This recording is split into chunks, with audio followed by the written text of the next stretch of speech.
They're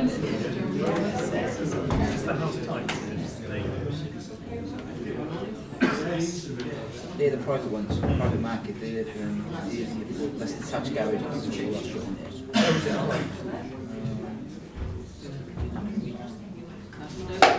Garages.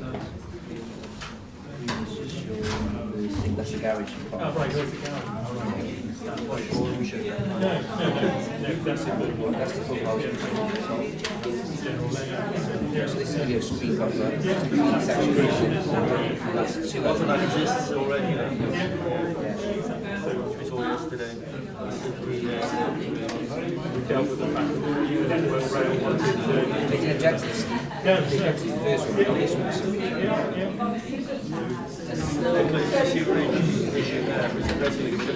Yeah, we got it. Oh, you got Washwater. Yeah, that's Washwater Masters. And his solution is the Tuesday and Wednesday. Right, just get the offices, won't it? Yeah. Yeah, And everyone issues the 1 and 6 was the first phase of the scheme as well. they'll have first condition if this gets with their solution. Yeah, but we said we have to issue the 1 and 6 for the first phase. Yeah.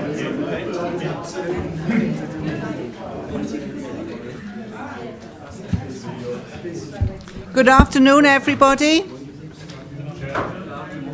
Good afternoon. It's rather noisy in here this afternoon, and I will remind you that we are today live streaming. Also, welcome to all members of the public and community councillors, all members and officers. Could I always, as usual, remind you to make sure that all mobile phones are switched off before we commence. Those in the public aren't aware of this. It does interfere with our apparatus up here in the front. Thank you. Before I start really officially the meeting, I will ask all officers to introduce themselves so everybody, especially the public, are aware who's here. Thank you. I'll start with Richard on the far end, please, first. My name's Richard Williams. I'm Democratic Services Officer. I'm George Ashworth, Head of Planning with Monmouthshire. Philip Thomas, Development Control Manager with Monmouthshire. I'm Craig O'Connor, Planning Officer. Paula Clark, Planning Control Manager. Martin Davis, Development Plans Manager. Shirley Wiggins, Housing. Mark Davis, Traffic and Development Manager for Monmouthshire. And I'm Robert Tranter, the Head of Legal Services and now Temporary Monitoring Officer. And Peter Clark, the Vice Chairman. Thank you all very much indeed, and I'm Ruth Edwards, the Chair of the Planning Committee. Right, the first item on the agenda is apologies for absence, please. I received no apologies, Chair. Councillor Taylor? Simon Howarth, please. Right, thank you. No more apologies? Declarations of interest, please. Right, thank you. We'll now go on to confirm the minutes of the last committee meeting. There's such a big bundle to go through today.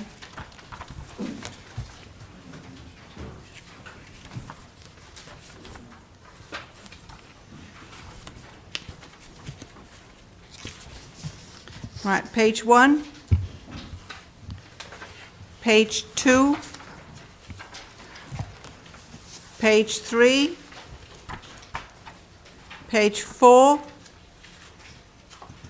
page 5, page 6, page 7, page 8, page 9, page 10, page 11, page 12, page 13, page 14, page 15, and page 16. Could I have, you propose approval? Could I have a seconder, please? And a show of hands, please. Thank you very much. The next item on the agenda is our report, which will be done by Martin Evans, please.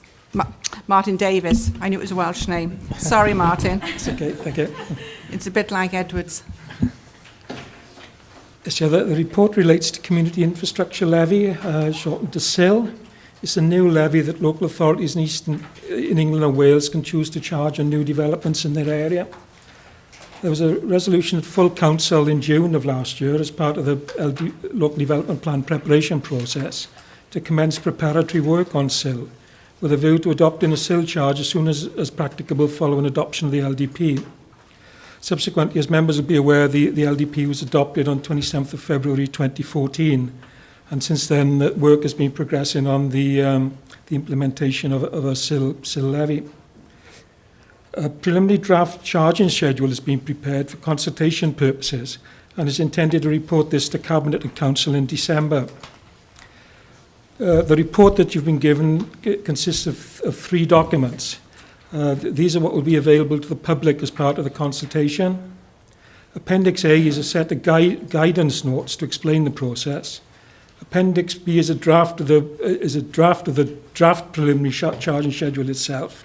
And Appendix C is a CIL viability assessment.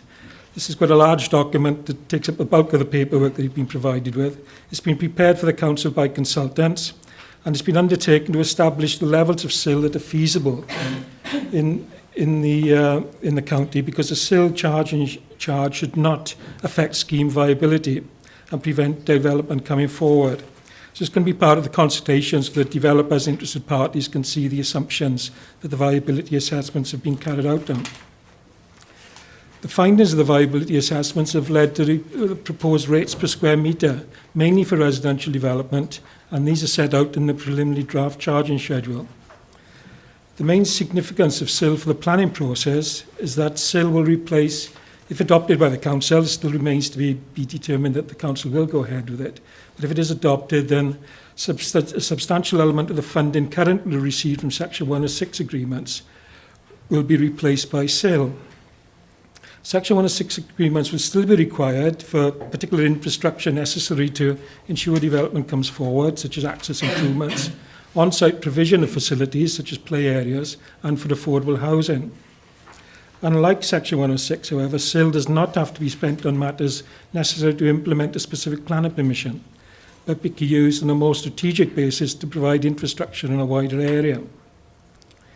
The items on which the Council intends to spend CIL must be specified in what's called the Regulation 123 list, which forms part of the preliminary draft charging schedule as set out in Appendix B.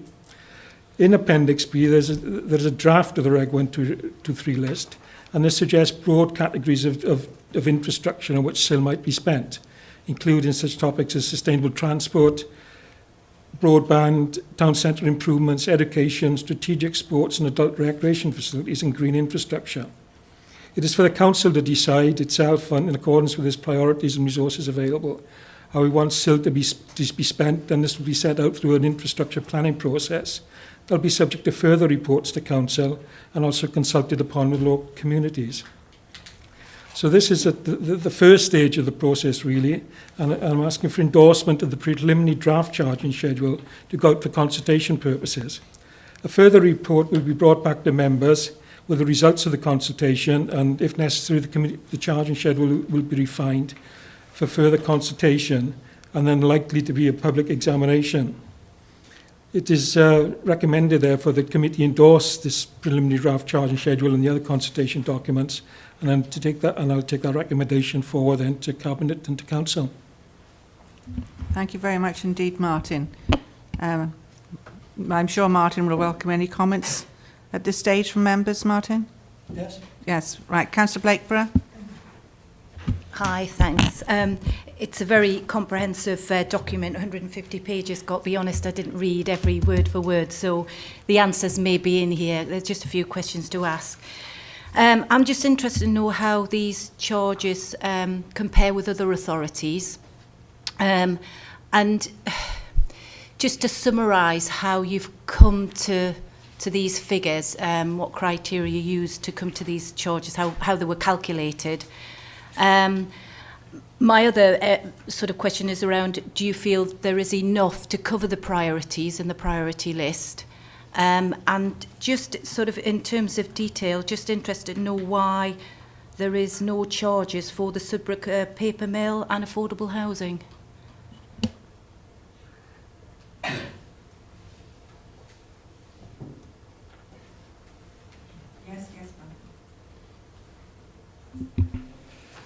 Yes, the charges are set out in the preliminary draft charging schedule on page 2, which is Appendix B. And as I said, the charges are based on viability assessments. So it's been proposed that the sill rate, this is for residential development, the sill rate per square metre will be £60 on the strategic LDP sites. That's Derry Farm, Crick Road, Fairfield Maybe, Wannister Road, Rockfield Road and Vinegar Hill. And then on other sites, sort of perhaps greenfield sites, windfall sites, is proposing a charge of £110. The difference is that the strategic sites have got quite a lot of infrastructure payments to come forward up front. So charging, for instance, Derry Farms, undergrounding of cables, Fairfield Maybe, there's a lot of work to go through there on traffic improvements. So there's a lot of infrastructure costs up front that are required to implement those sites. So taking account the viability issues, that if we charged higher than that, then we would be affecting the viability of the development. Whereas, say, an ordinary windfall site, which hasn't got those infrastructure costs up front, we can charge a higher rate without affecting the viability. Sudbrook Paper Mill strategic site is £0 because the viability assessment there demonstrated that the site just wouldn't be viable if it taken into account the building costs, the amount that we got for the development, the infrastructure that's needed in terms of remediating a brownfield site, and the affordable housing requirements. So in the Sudbrook Paper Mill situation, the findings of the consultants were that if you charge for sale, then that would make the development unviable and it wouldn't go forward. So in terms of how it's calculated, I've covered some of those matters in what I've just said. It's based on looking at all the costs that go into producing development, the value that can be got out of the development from the sale of properties, a reasonable profit for the developer, upfront costs such as surveyors' fees and estate agents' fees, to work out what is a reasonable return on the site. And then that reasonable return is considered against what's called a base level that is considered sufficient to bring the site forward for development. How do we compare with other authorities? Oh, sorry, yes. Well, in Wales, there are only 3 authorities that have currently come forward with a sale that's been to examination. In Caerphilly, there are 3 zones there for residential, which is looking at £0, £25 and £40 per square metre. So £40 per square metre is towards the south of the council area where land values are better. Merthyr Tydfil is £0 and £25 per square metre. Rhondda and Taff for 3 zones, £0, £40 and £85 per square metre. So that is a higher rate than we are charging, and that again, that is for the south, the area nearest to Cardiff where land values are the best. So that is better than our strategic sites. But our strategic sites, as I've said, are faced with these high infrastructure costs, which mean that it wouldn't be feasible to charge a higher level of sale and bringing them forward. So as I said, what the council wants to spend its money on, the infrastructure plan that it develops, it is very unlikely that SIL will cover all of it because the wish list that the council might have is going to be considerable. But the SIL is intended to make some contribution to the funding gap between what can be obtained through normal public funding sources and what can be obtained, what is required to actually implement that infrastructure. So it is a question of an issue of priorities and looking at priorities and assessing them against available resources, and obviously determining what matters most to the council and to its communities in terms of the infrastructure that's required. Just to clarify. Just in terms of comparing with Merthyr Tydfil, so we're charging more in Monmouthshire than they are in Merthyr Tydfil, that's right, isn't it? Yes, Yeah. and the main reason is that land values are so much It is better in more Monmouthshire. Just a question again around the Sudbrook paper mill. Just because I know that they're looking to start with, they looked at 360 houses. Are you saying that if we charge them a sill, they could not afford to build 360 houses and get enough profit from that?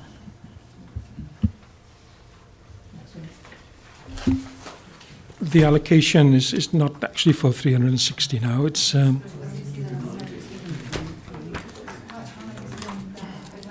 the allocation is for 190 new dwellings. It was changed as part of the LDP. Well, it was original planning application was for 360, but as part of the LDP process, it was allocated for 190.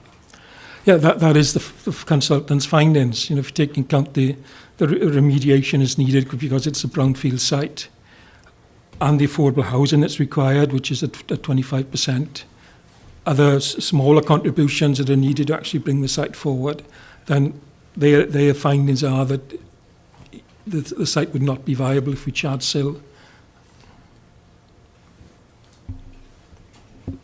Right. Councillor Clark? Oh, sorry, I think Councillor Murphy first, please. Yeah, thank you, Chair. Just picking up from Councillor Blakebur's point, Martin,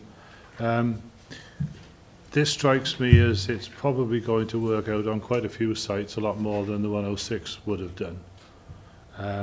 I'd like some reconciliation as to the rationale for that. I'm all for getting as much money as we possibly can with my finance hat on, as you can imagine, and I certainly wouldn't want to charge less than the market would bear. And I know this is going out to consultation, but I just wondered what sort of feedback we've had from the construction industry relating to that, because it's got a potential for affecting land values, hasn't it?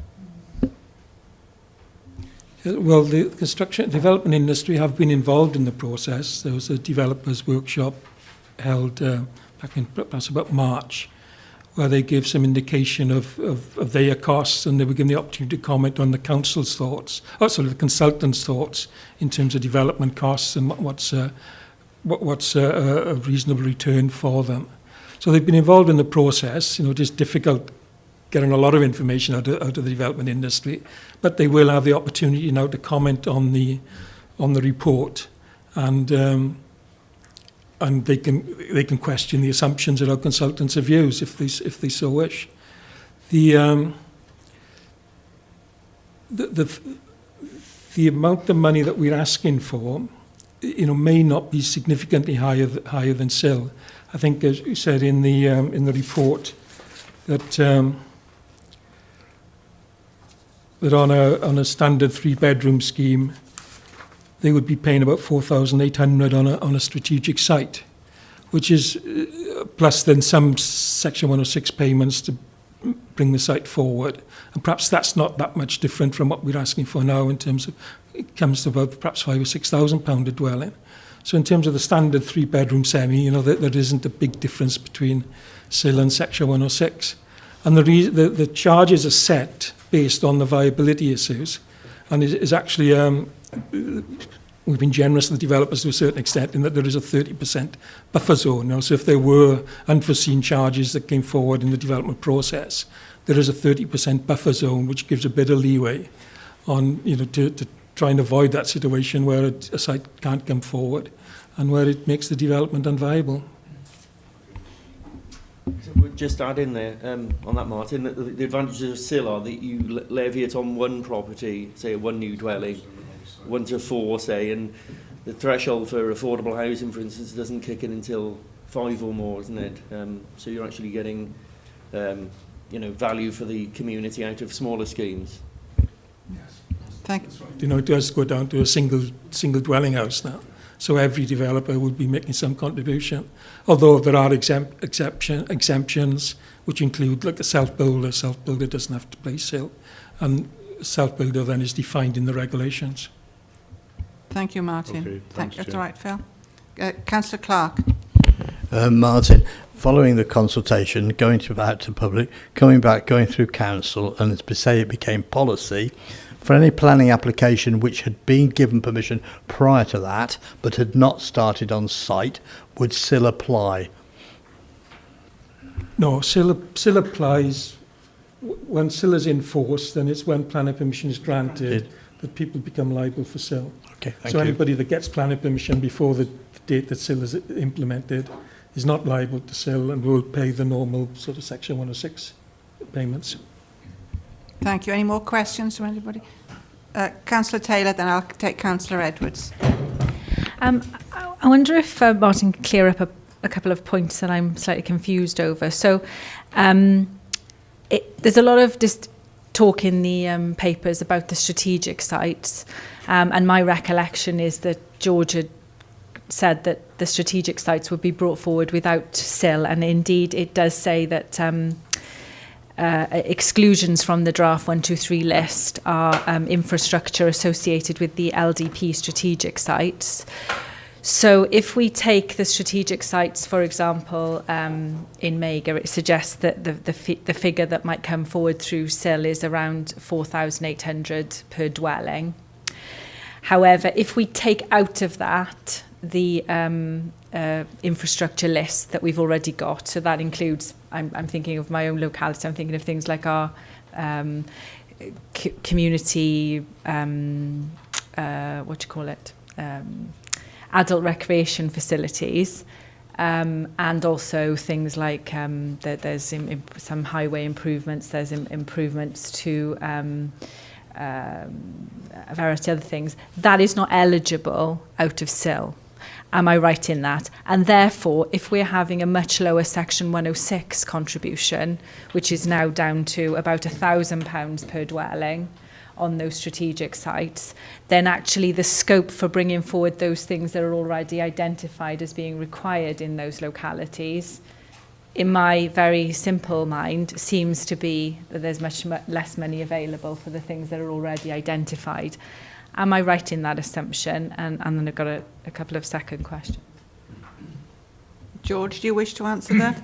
Well, perhaps if I start, thank you, Madam Chairman. Yes, I think what we've said previously is that it's most unlikely, given the time scale for the SIL introduction, that it's going to be introduced before we've actually got permissions for the large sites in the LDP.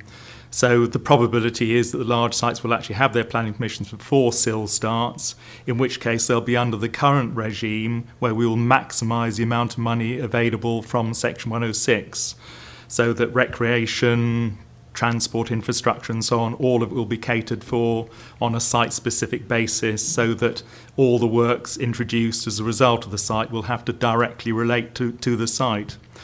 So I don't think Mega will lose out at all if the sites in the LDP actually get through, let's say, in advance of the SIL regulations. Once the SIL regulations come in, then as Martin's report points out, you aren't allowed to duplicate. So Section 106, which will still run in parallel with the SIL regulations, cannot charge for the same things. So that if adult recreation is catered for as part of SIL, then yes, you're absolutely right that the Section 106 would then not be able to ask for anything in relation to that. But still, with highways, for example, even if there are general contributions through SIL to park and ride, for example, across the whole of Monmouthshire, then still the site infrastructure, the access works necessary, would still be provided for under Section 106 or the Section 278 of the Highways Act. Yes, okay. So there's quite a large if there, George. You said if the planning applications are brought forward. So I have to say, I must confess, I'm quite concerned about that. That's quite a significant concern, I think, for the strategic sites, because if we have an infrastructure plan that actually SIL isn't available for, I think that certainly needs some discussion and debate. I don't know what other colleagues feel. Everybody will have strategic sites that they'll be more concerned about than others. That's obviously a point that I think that we need some clarity over, because it's no good having these sites being brought forward with quite significant requirements in order to make them viable sites, and then not having the the financial support to be able to do it. My second question, it relates to the fact that each of the towns have been given values or indicative values for what might be sought in terms of SIL, obviously based on the viability assessment, which I've read. I note that Sevenside, though, and the figures used in Sevenside are quite uniform, which actually is not really the case in Sevenside. I wonder what, that there are quite differential land values across Sevenside. And lastly, then, really, I note what you said about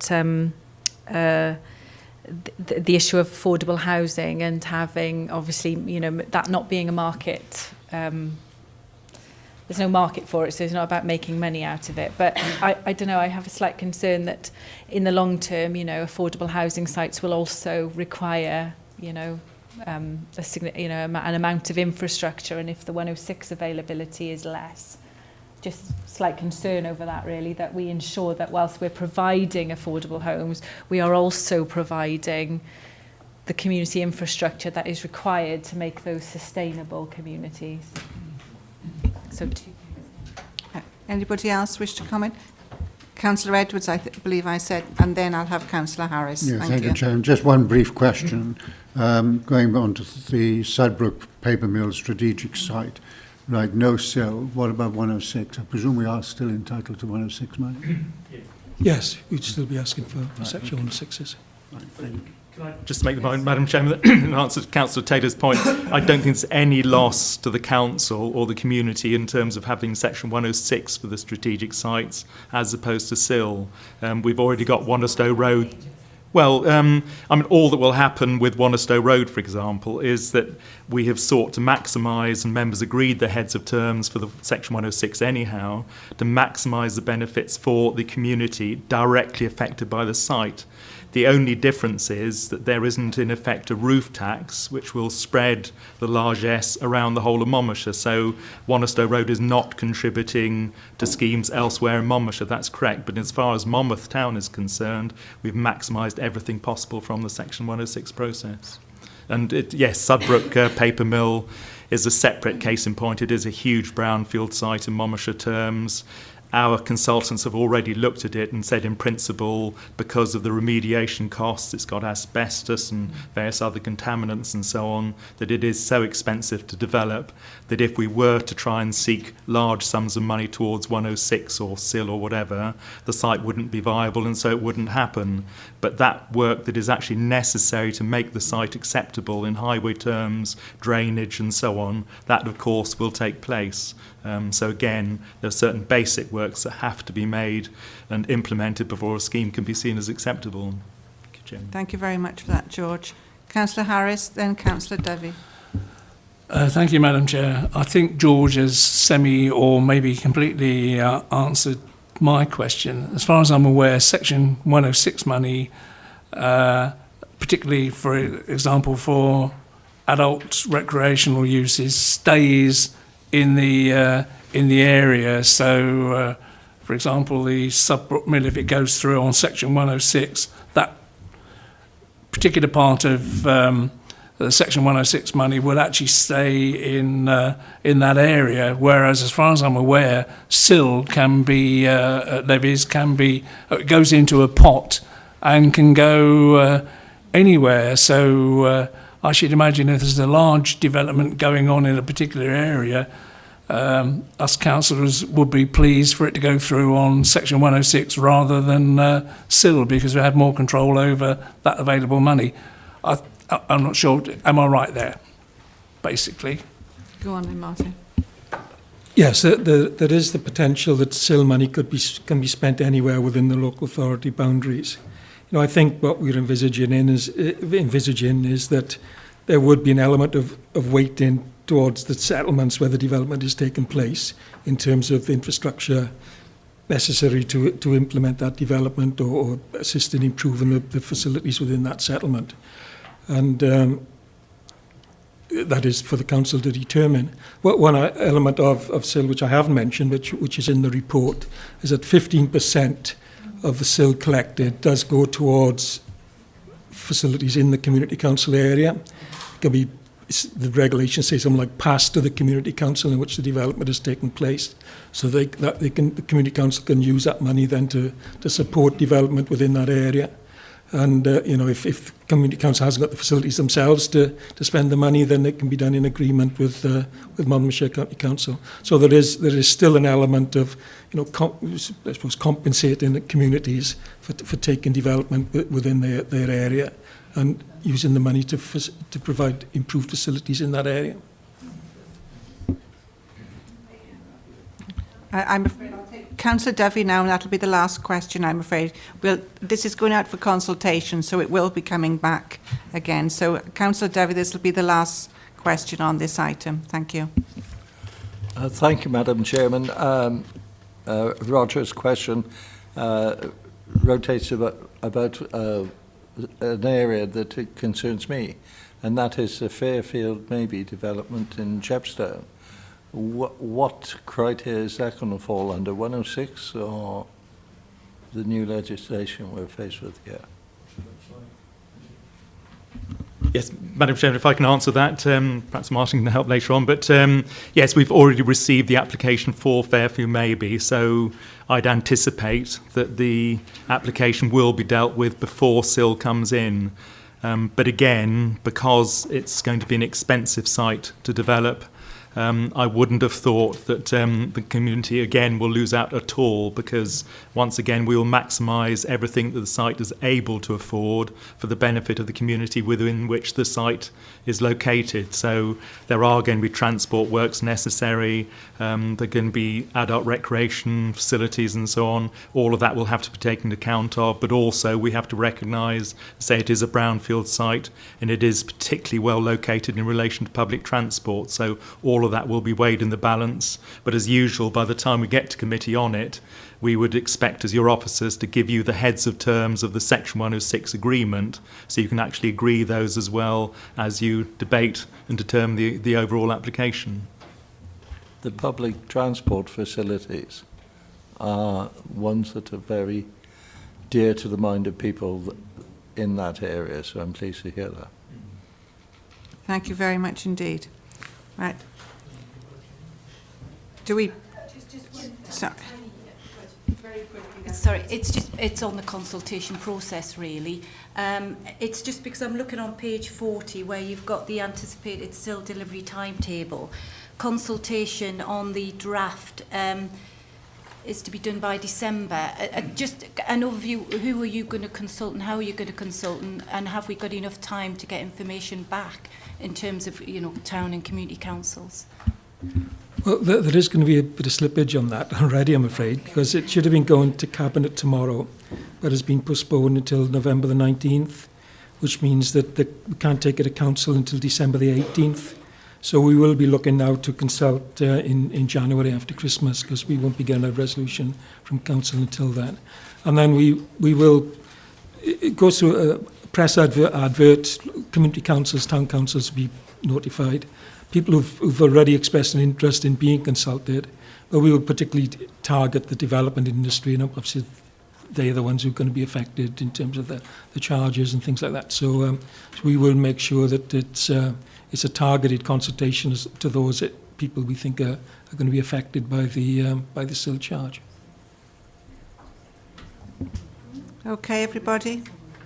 So we all agree now to note what Martin has presented to us today? Right. Everybody show of hands, please. Thank you very much. We now go on to the applications on the agenda for today, and the first one is on page 17.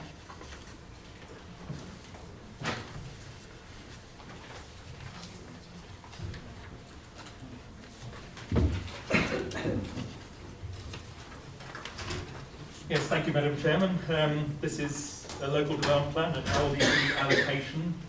Sorry, I haven't put my microphone on. An LDP allocation. It's a site that members considered in August of this year, considered phase 1. And the reason the site was in 2 phases is because, if members recall, the inspector increased the LDP housing target partway through the whole examination process.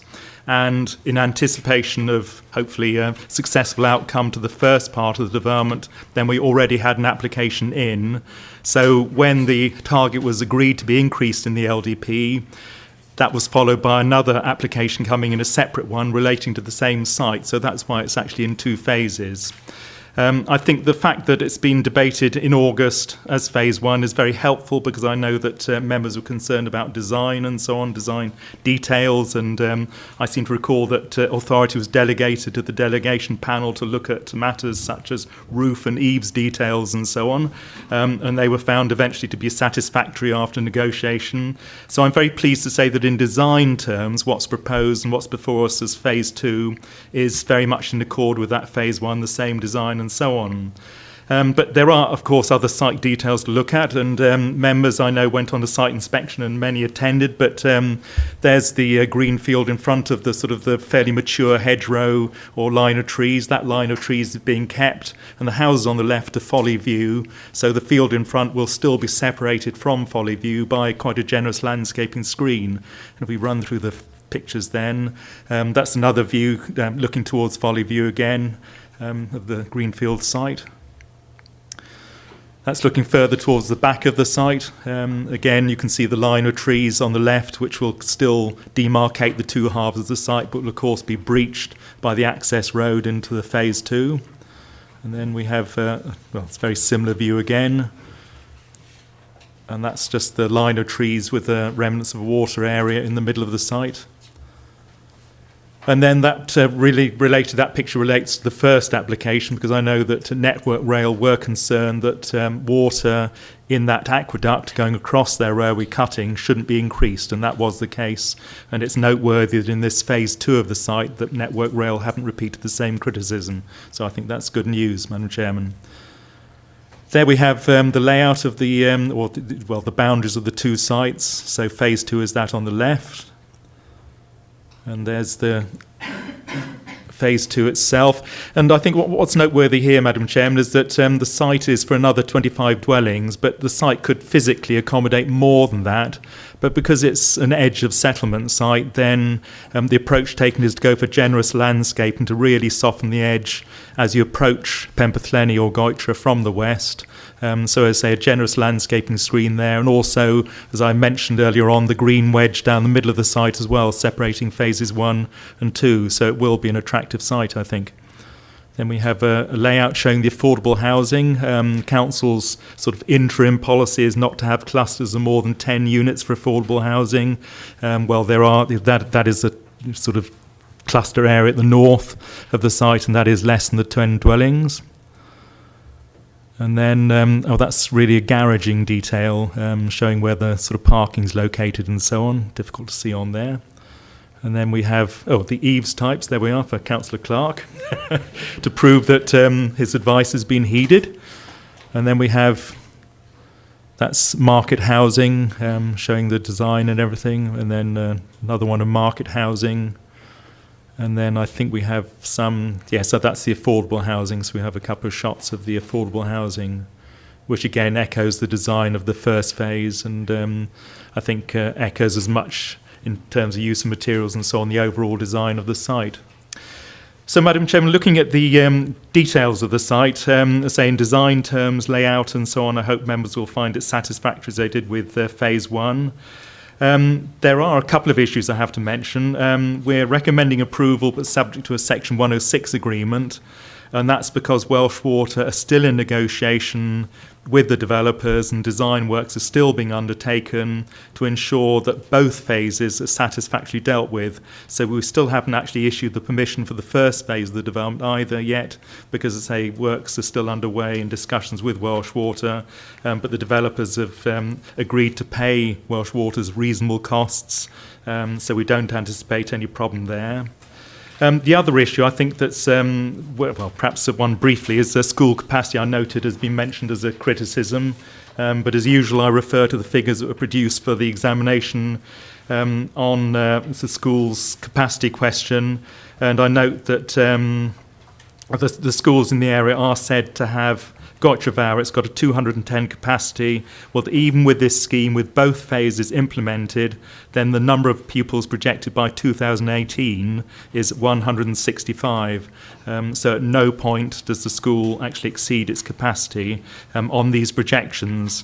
What may have been the case, of course, I don't know the details, that they might have shut one classroom or something. Perhaps the school rolls are slightly smaller than anticipated. So that might be why there's a perception around that actually the school is short of places. But clearly from the figures we've had from education colleagues, that isn't the case. The final issue I think I should mention is access arrangements. Access through the site, I hope, is seen as acceptable, but I know members have expressed concern in the past, and Councillor Brian Jones spoke very eloquently about his concerns about the site and the access onto the trunk road. What I'd say again is that this was looked at during the examination in the LDP, and the Welsh Government Highways didn't object to the proposals. The same is the case on this application. Yes, they have asked for slight improvements to the Goitre Arms junction in terms of non-slip road surfaces and so on, but the access arrangements are said to be sufficient for the proposed level of development. And I use the word sufficient because I share concerns that when you look at the access arrangements, they aren't ideal, and I know that Highways colleagues have felt the same. But it is a trunk road responsibility. Visibility is satisfactory. And yes, there might be undesirably lengthy queuing times for such a small scheme and such a small access point. But if Welsh Government Highways are happy with the scheme, then, as I say, I don't think we have any grounds to actually dispute their findings. There are lots of occasions in Monmouthshire with historic road networks and so on where highways are not free-flowing, to put it mildly, and I'm sure this will be one of them. But to say Welsh Government don't have any safety concerns about the junction arrangements. So on that basis, as your officers, we're content, and I know that Highways colleagues are here today if you have any more detailed questions. But having said all that, Madam Chairman, we recommend approval subject to a Section 106 agreement so that we can finalise the Welsh Water negotiations, and then hopefully with your endorsement today, if that is forthcoming, then the scheme can go ahead and help meet our housing targets. Thank you, Madam Chairman. Thank you very much indeed for that presentation, George. We do have somebody that wants to come and speak before the committee. Is it the Community Councillor, Robert French? Please, could take a stand.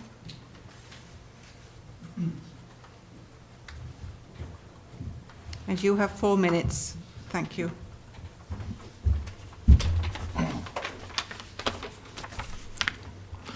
Good afternoon. The idea of building 65 properties on the site has some merits, of course, by enlarging the village of Penberthenny. You do tendency, because of the age of the people, we could do with some more younger people coming in. But there's recently planning permission to allow 8 properties off Star Road, even though the sewer system can't handle it there. And to put 65 on the main sewage system would not work at all. We have problems there now, serious problems, with the lorries coming down from Welsh Water to empty out the sewage at the end of the village so that the system can just work. There are times when there are overflows and heavy fumes around the village of the sewage, simply because it's of the overflowing.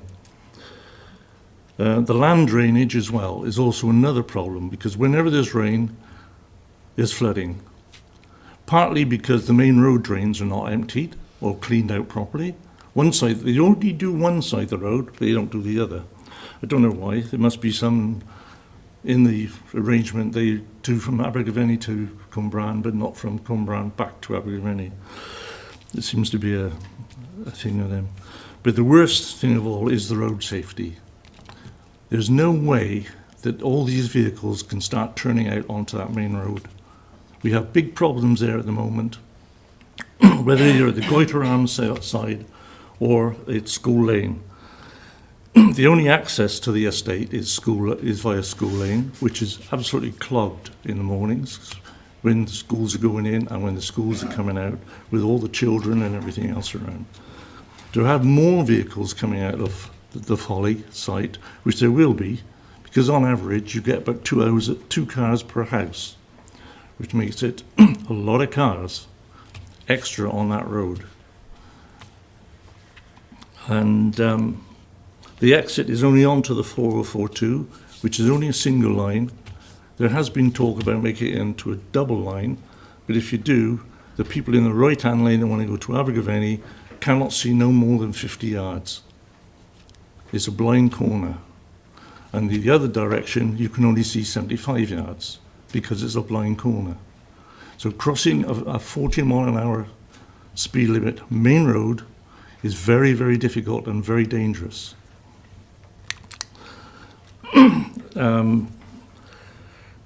We've also had problems with people turning in at the wrong end of Folly Lane because they can't be bothered to go down the bottom end, turn at the Goiter Arms and come back up. They turn in the top end, even though there's no entry signs on there, to take a shortcut into the Folly. So these things have got to be addressed before any building, any decision can be made. If you don't do it, we've got a disaster on our hands. We feel that all these problems should be addressed before any work is sanctioned. It's too dangerous, too many problems, and nobody seems to care. Thank you. Thank you very much indeed, Mr. French. Thank you. We now have the planning application is brought forward with John Wilkes. Wishes to speak?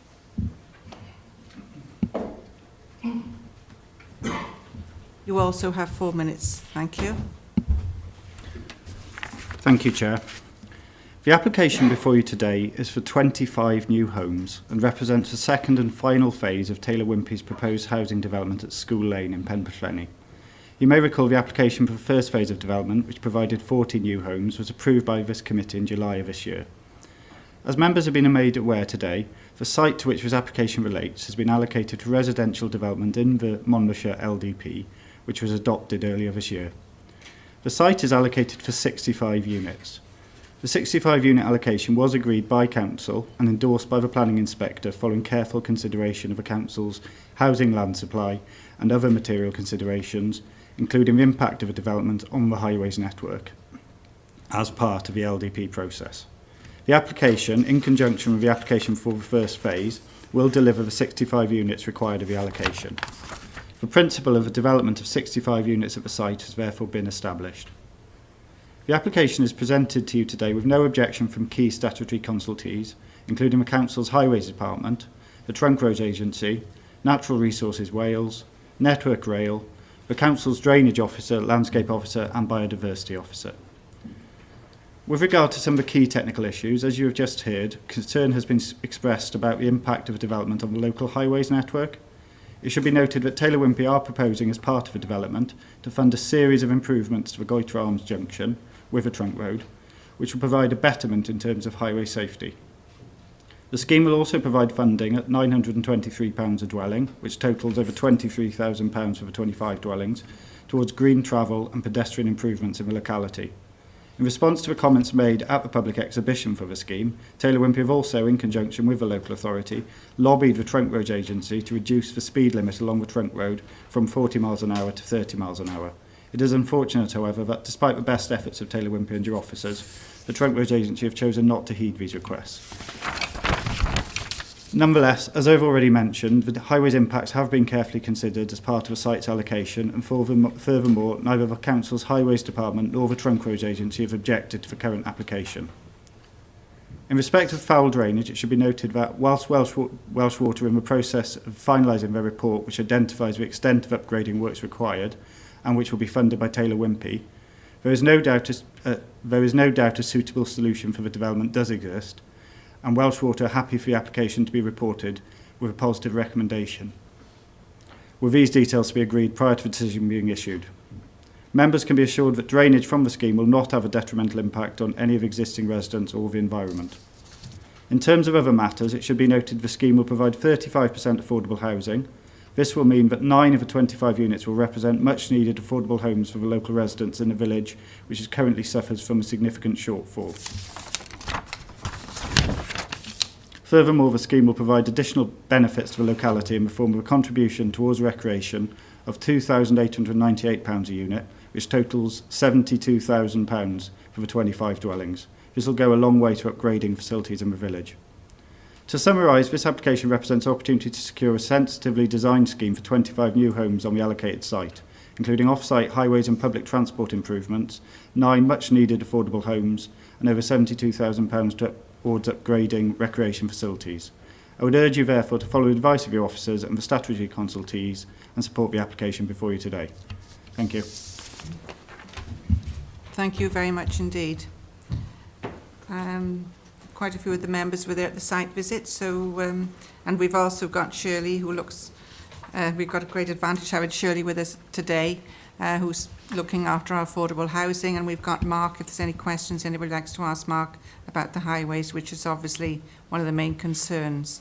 Right, thank you, members. Councillor Murphy? Yes, Chair, thanks for that. You're absolutely right that the highways is the major consideration there.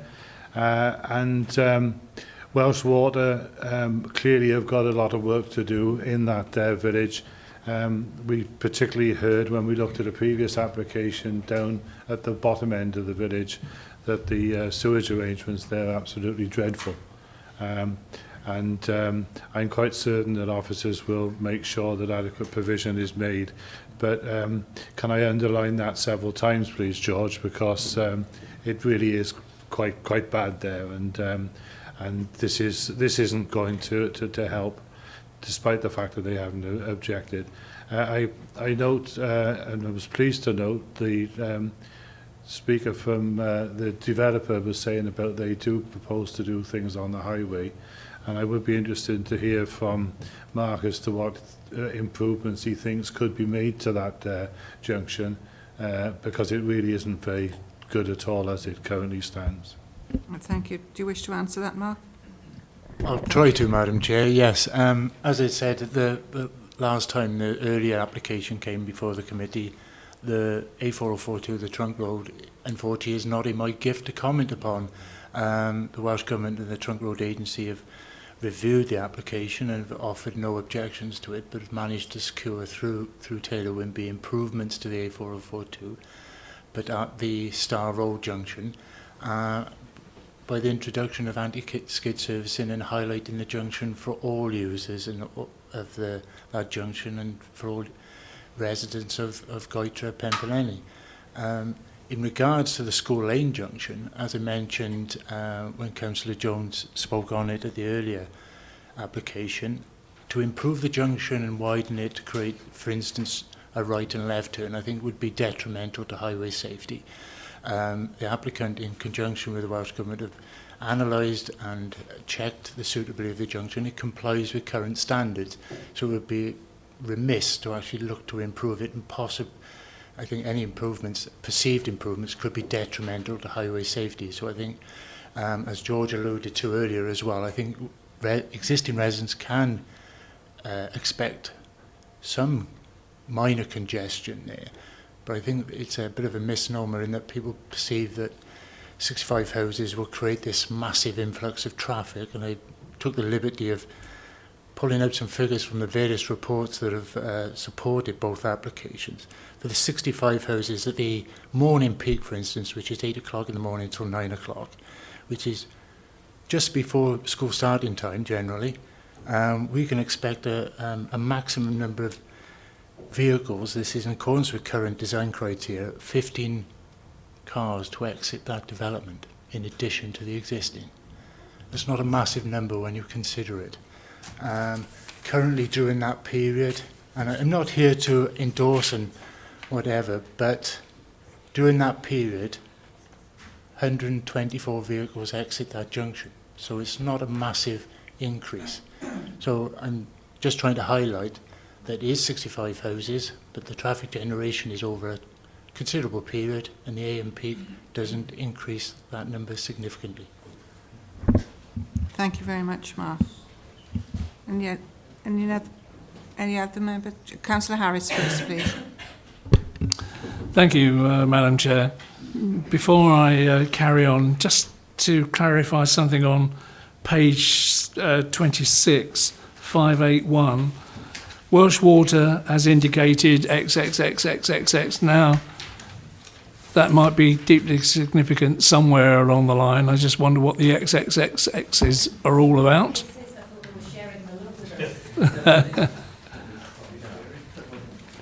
Has anyone got any idea? Yeah, Chairman, I think that...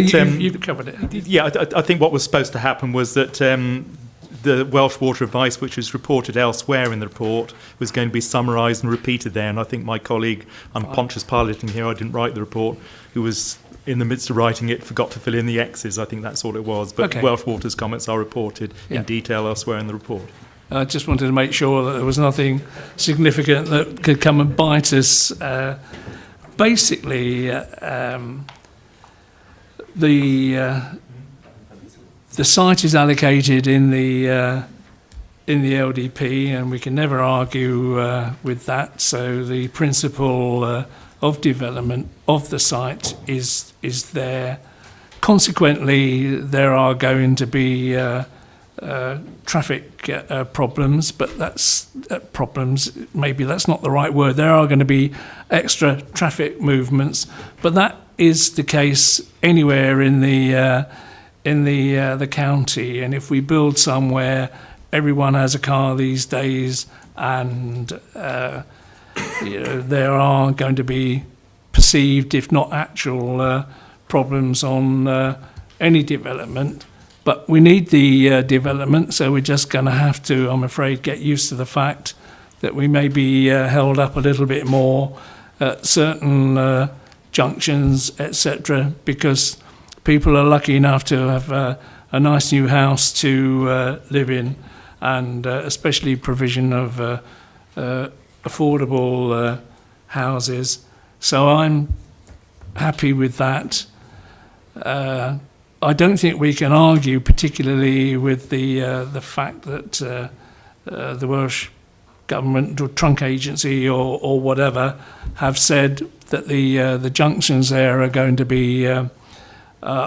be safe, or as safe as any junction is possible to be. And they're the two major considerations as far as I'm concerned. I think they've been adequately addressed, and I would move the application. Thank you, Councillor Harris. Councillor Davey? Thank you, Madam Chairman. Could I just ask George to clarify something first? You said Welsh Water were waiting for a report. Did I mishear you?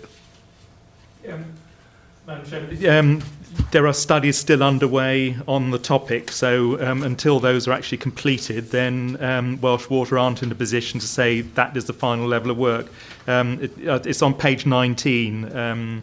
You'll see just halfway down the page, Dŵr Cymru Welsh Water, and it says that once the report is finalised and approved, we will look into provide further comments as application. So they put in a holding objection, but they're satisfied, as I say, that because no permission will actually be issued until they're happy with the arrangements, and there will be an improvement for the village as a result of this, then once they're happy, then they will say so, and then we will be in a position as your officers to actually sign the Section 106 and issue the permission. So Welsh Water on that basis are quite happy that they will have the benefit of all these studies being done, and will be sure that they say that there won't be the problems that the local council alluded to in terms of the village. So the report isn't being commissioned by Welsh Water, it is the third parties commissioning the report? No, I think Welsh Water looked for the developer to actually pay for the report, and then once they receive the report, then they will appraise it, and if they're happy with its conclusions. And we understand, as colleagues have been in discussion with Welsh Water Direct as well, they don't anticipate anything other than a positive outcome. It's a technical issue which is eminently capable of technical solution, but it does cost money, and say the developer, as long as it's a reasonable sum, they're quite happy to actually pay it, or to acquiesce to pay it, I should say, rather than happy. Well, Madam Chairman, that really leads me to an experience that I've had elsewhere. At the end of the day, Welsh Water, with this report, they can say, well, they don't accept it. And these people are going to have to put up with this housing and the sewerage problems and within the area, they are going to have to continue with the sewage problems that have been going on for some time. Now, I in my ward, I had a problem similar to this, and that went on for 11 years. And I think we need to have more clarity and some dates into this report, and it to have a clear path, because I don't think this is I don't think the water issue and sewerage issue is acceptable as it's laid out in this report, and I wouldn't vote for this, because I think it is, well, it's like a calendar. There are so many ways this can fall through, and we'll have problems that we've experienced elsewhere in the county from Welsh Water, and I can see this one coming along, and I won't vote for it as it is. Madam Chairman, can I just say, perhaps I didn't make it clear that, unless Welsh Water actually agree that the sewage treatment works and the infrastructure can be upgraded and will be upgraded, then there is no question of the housing going ahead. So all we're asking you to do today is to agree the scheme, every aspect of it other than Welsh Water, and we're asking you to give delegated authority to the officers to agree that once Welsh Water have said yes, they are happy that the studies done show that the treatment works can be upgraded to the necessary extent and will be upgraded because the funding is there, provided by the developer, then without that assurance, the scheme won't go ahead. So I can absolutely assure members, say it's completely in Welsh Water's hands. They've got no axe to grind here. They want to see an improvement in the service, and they certainly won't allow this development to go ahead without the necessary improvements. So I can really reassure members on that point. It's completely covered. Thank you, Madam Chair. Thank you very much indeed for that, George. Councillor Taylor, then Councillor Blakeborough, and then Councillor Jim Higginson. A couple of things, Chair. I note that when we come to 5.4.1 about the affordable houses, it says that the affordable houses are of an acceptable standard. Slightly concerns me because I'm a kind of assuming that the affordable homes are either of the same or better than the market houses, and they don't look there's no discernible, visible difference between them. I'd like that to be clarified because obviously that's important, particularly as there is it 9 of them together, and they should look exactly the same as the market housing or be better, in my mind.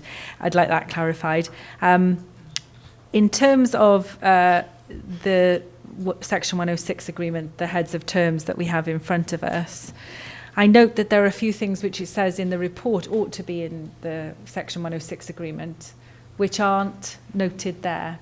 So, for example, it says the drainage officer suggests that it ought to be conditioned as part of a Section 106 agreement that the storage of water, surface water, takes place via a storage pond, and that is not in there. If that is what has been suggested and agreed, can we make sure that that is in there? Sorry? But perhaps, I've come across some notable examples in my own community where there are no, or things are not set down in condition, or they're not set down clearly, and then it really does lead to problems later if it's not absolutely crystal clear what those terms are, in my experience. So I think it's really important that ought to be, if that's what we're requesting, that ought to be laid out in a crystal clear manner. It also says that via a Section 106 agreement, you've already referred to it, that there will be these highway improvements at the Goitra Arms crossroads, and that should be as part of the Section 106 agreement. That isn't written down in the bit that we've got here in front of us. Ought that be in there?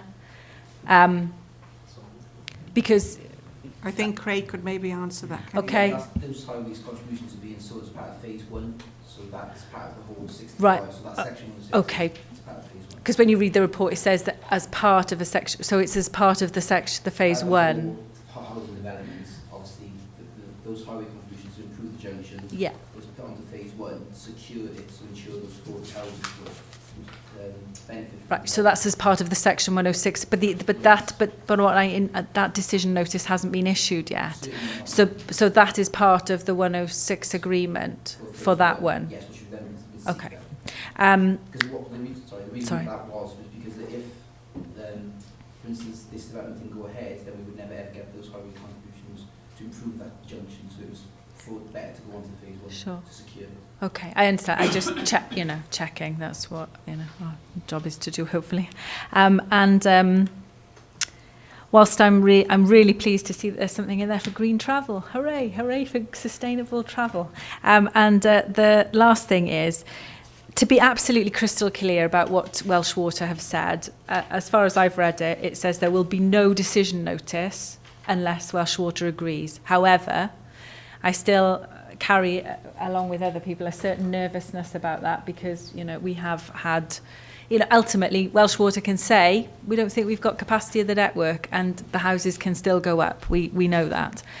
I just want to be absolutely crystal clear that there will be no decision notice unless Welsh Water say we're really happy and we will upgrade or do whatever. I'm presuming it's a hydraulic testing exercise that's taking place, is it? Something like that? To check the capacity in the network and determine what works need to be carried out. And subject to that, them telling us there will be no decision notice, and that's absolutely crystal clear. Ought that be a part of the terms? I just, because I think it's really important that unless Welsh Water determine there is the capacity in the network, then there ought to be no development. Hopefully it's made clear in the actual recommendation itself. It's in bold. But the nice thing about things being in conditions or section 106 terms or whatever, they're written there, and they're unavoidable. Then there's no room for. Yes, Madam Chair, can I just say that in paragraph 5.5.2 it as well, it also makes it clear that subject to the decision notice not being issued until Dŵr Cymru Welsh Water's written agreement of the foul and surface water drainage proposals has been received. So, it can be minuted that that's elevated to the sort of the heavy, emboldened recommendation as well, if members wish, because I say it is crystal clear in officers' minds that that it won't be the case that the development will be allowed to proceed without it being satisfactorily designed and covered. Thank you, George. Councillor Blakeborough. Can we just have the response about the affordable housing? All right. Can I just on the affordable housing? Still nothing here. It's just because it's really a question to Shirley, really. On page 24, and I've highlighted here, it's the proposed affordable housing provision within the site is considered to be at an acceptable standard. So not a high standard, not a quality standard, but an acceptable standard that we're in, and would not appear to be out of keeping with a private market dwelling.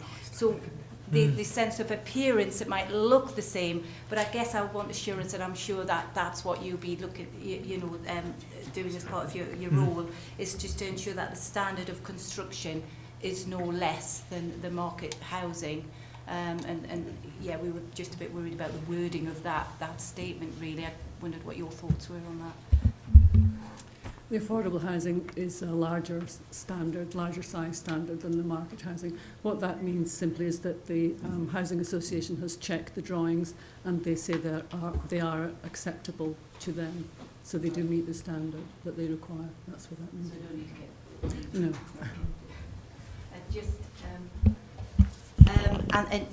On the Welsh Water, I think everybody sort of expressed their concerns on that.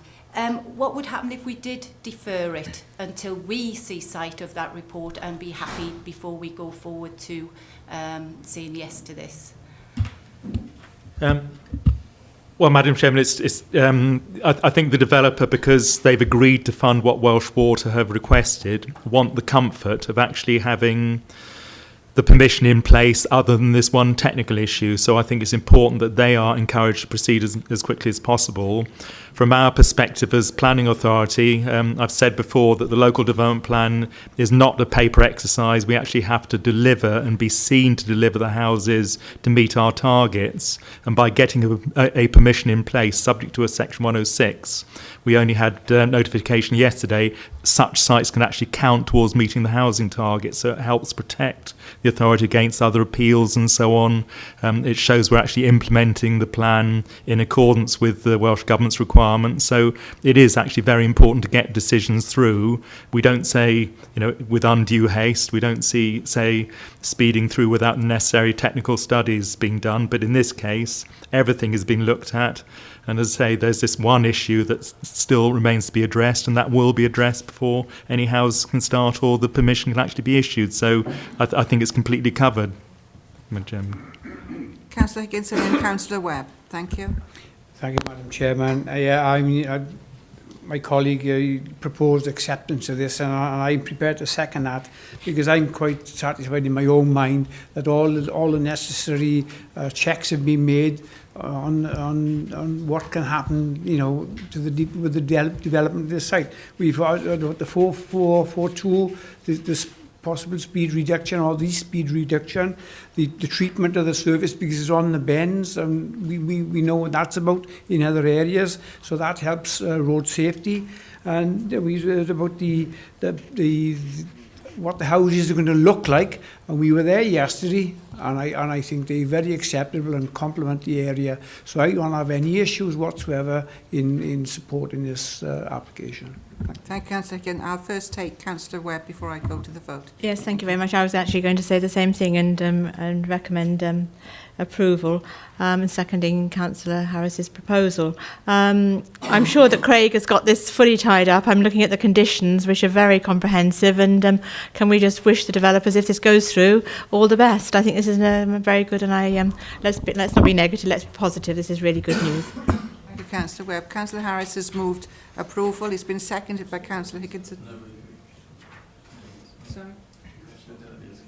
Yeah. So I shall take now a show of hands for approval, please.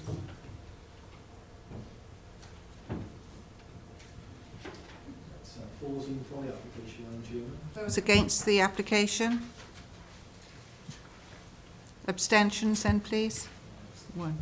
Okay. Thank you very much indeed. And thank you for your contribution to all your explanations for that particular application. We now go to page 33. This is 692 at Cardinal.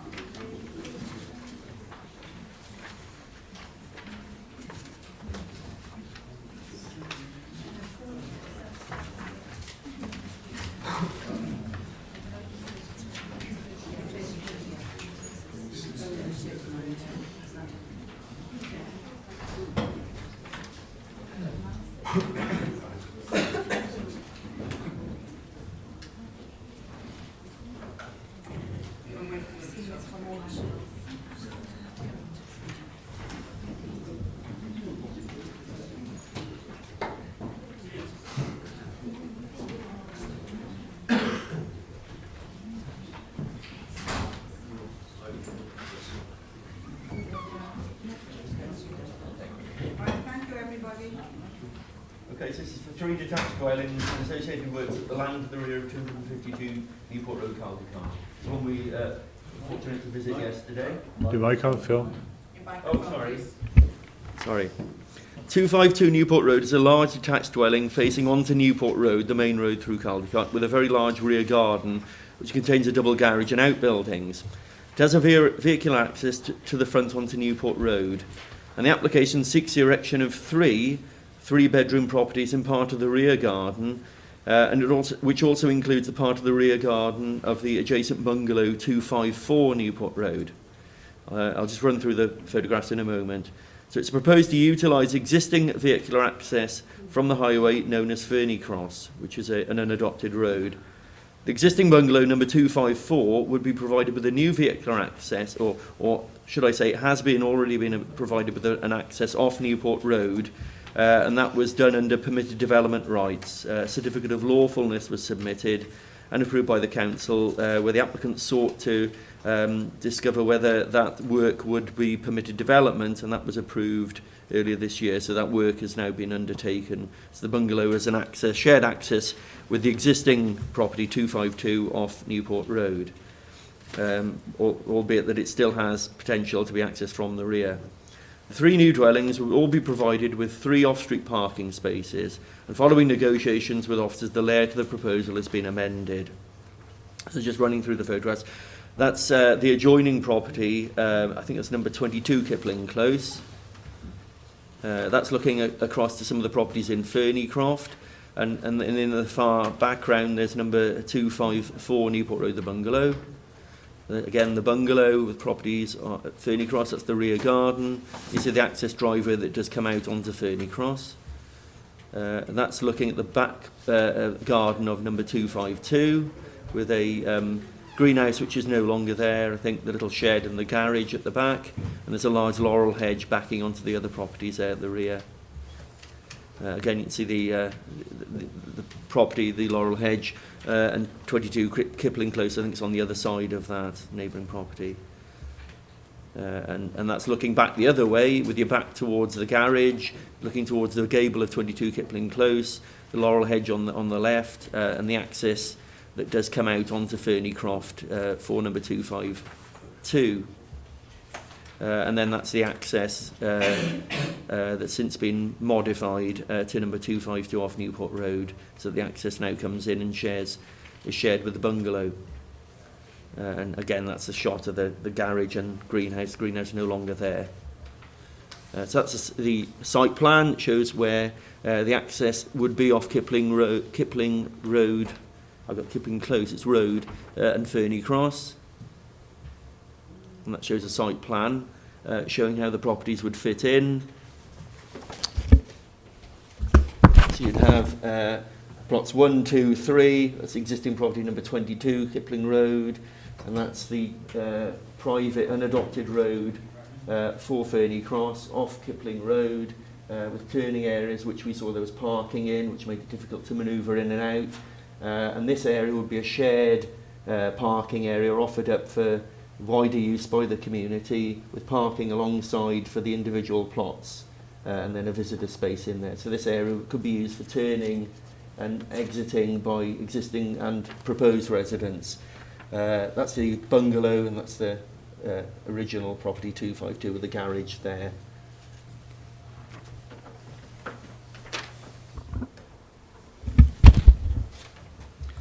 That's the design, this little street scene showing the three plots in there. I think that's the last picture. So it is within the Caldecott development boundary, in which we would normally allow new residential development subject to detailed planning considerations.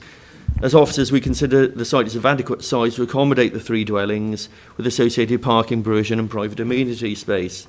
We also consider that the layout will act so that it doesn't detrimentally harm any nearby neighbours' amenity. There's 20 metres between the properties opposite in Fernycross and the proposed plots, and also there's 5 metres between the gable of number 22 Kipling Road and plot number 1. And it's also orientated to the northeast of it, so there won't be any overshadowing of number 22. So we consider that it is acceptable. There will be a net increase of 1 dwelling if one considers that the bungalow and number 252 were accessed off Fernycross, but there will be an improvement in a betterment in that there'll be a manoeuvring facility for residents in that shared area there. So whilst appreciating that the access off Fernycross is not ideal, and in that it's unadopted, there are access issues for the the developer to overcome. Those are a civil matter, access rights. There wouldn't be a matter for planning committee to take into account. As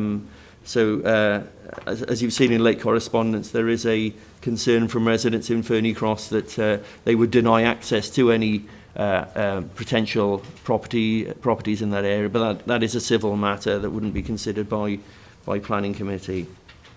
So having amended the scheme now, we do feel it's acceptable, and we would recommend approval. I think there would be a need for a construction management plan to be added as a condition, given the context close to existing residential properties. So we'd recommend approval. Thank you very much, Phil. I have 2 speakers for this application. First one is Councillor Gaynor Owen, is it? If you'd like to take the stand, please.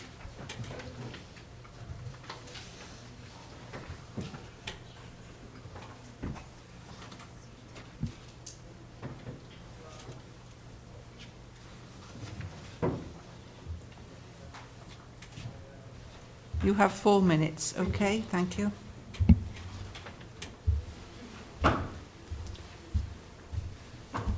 Afternoon. We at Caldicot Town Council think that this ground plot is not large enough for the 3 houses. The difficulty we have, they're anticipating 9 parking spaces coming out onto Ferny Cross Road, which is a single track road and unadopted. I believe that the residents of Ferny Cross have written to council to state their objections. It's going to be extremely difficult coming out there.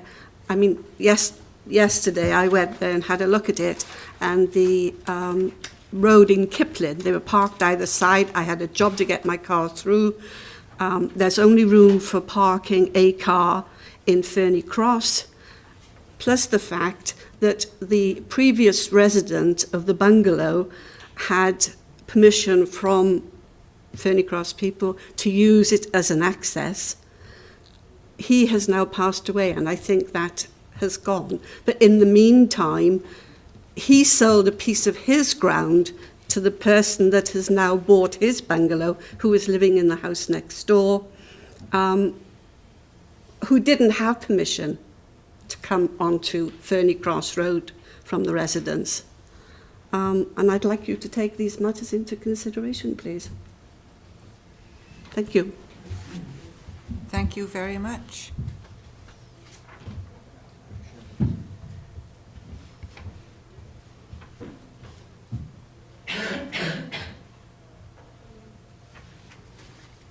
We now have the agent, applicant,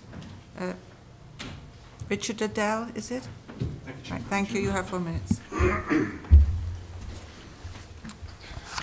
Thank you. I think the application has been described to you very adequately, obviously, by Phil Thomas. The site is within Caldicot. There are no planning policy, in principle, objections to the site. WAG advice for sites such as this is that they should be fully developed in terms of density. This site is actually less densely developed than the houses in Ferny Cross.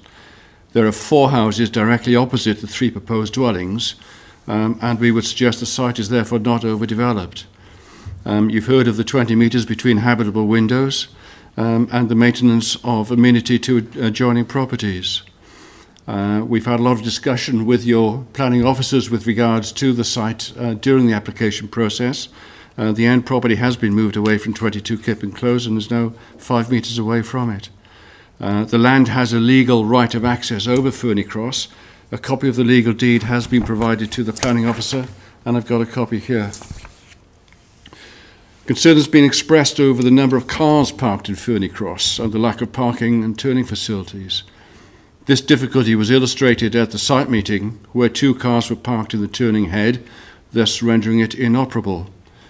Cars turn, as a vehicle did just before the site meeting, by driving onto the private rear access of 252-254 and reversing back out. A gate on the private land has been moved back from the edge of the road in a spirit of cooperation to facilitate cars turning. We've taken account of this problem, and in discussion with Christian Lowe, the highways officer, have provided 3 car parking spaces per dwelling. We've provided a further car parking space for visitor parking to the 3 new houses, and in addition have proposed a pedestrian priority area with a further 2 parking spaces to help relieve the existing parking congestion on Ferny Cross. A turning facility will also be available over this area to enable cars to turn at the end of the road. A query has been raised over the appropriateness of parallel parking. One of the dwellings has 3 spaces off the pedestrian priority area, while the other 2 dwellings have room for 3 cars on each of their drives, i.e. parallel parking. This is the normal method of providing car parking spaces in a housing estate situation, and of course not all houses will have 3 cars or 3 cars at the same time. Both 252 and 254 Newport Road have the benefit of rear vehicular access. A recent certificate of lawful use confirms the appropriateness of a drive and turning facility to the front of 254, adjacent to the front access to 252. Both of these properties therefore have front access, and there is therefore no requirement for them to have a rear access. The net increase in respect of vehicular access to the rear of the site with regards to this application is only that of one dwelling. We would therefore suggest that the application complies with the principles of planning policy, and after much discussion with your officers also complies with your detailed requirements, including matters such as residential amenity, design and highway requirements. We would also add finally that it's a windfall site and it would help towards your housing targets. Thank you, Chairman. Thank you, Mr Liddell. I believe, Councillor Evans, this is your ward. If you'd like to make comment first, please. Thank you, Madam Chair. I take on board what the client just said, but I think by having 3 properties on that piece of ground would be overcrowding. This is an amendment plans from the original. The first one was closer to Tiplin Road, the building in Tiplin, the house in Tiplin Road. I still think it's a problem on that because although it's been moved back and it's put on the plan, it's got 3 cars down there. I think it's still going to take light out of the original property it's there now at the moment. I don't feel that I understand that the gentleman just held a deed saying that they got permission to go over that property. I listening to the residents and what information they have got, they're saying that they got no right to go over is their property, their land, and they got no right to go over there. The additional planning, the additional parking, I think that's just a sweetener. And if you look at where they're on about having the turning bay, is still it's going to block cars coming out or going in to that to the proposed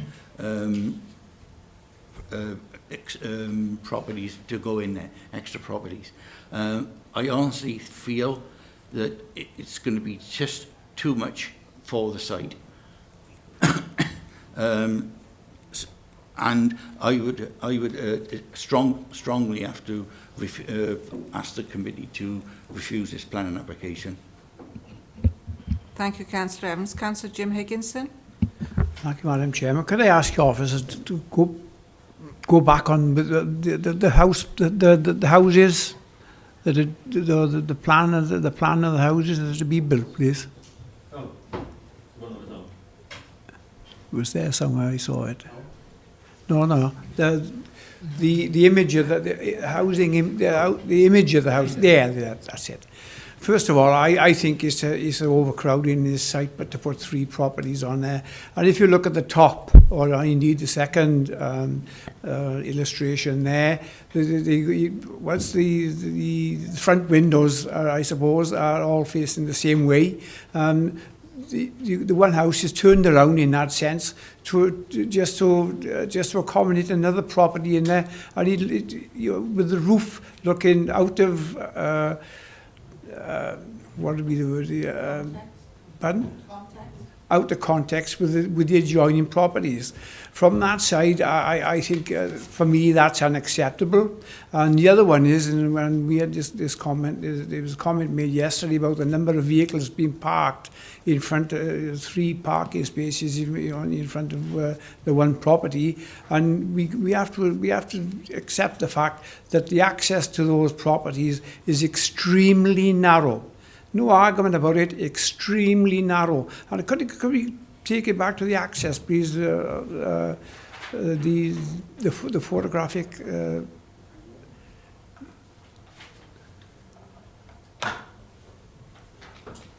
Yeah, there. That's it there now. I mean, you can see how wide that road is, and it's just not suitable for, in my view, for the requirements of houses on that site. And I'm not saying there shouldn't be anything there, but I think 3 houses there with the resulting car park spaces is going to cause a lot of problems there.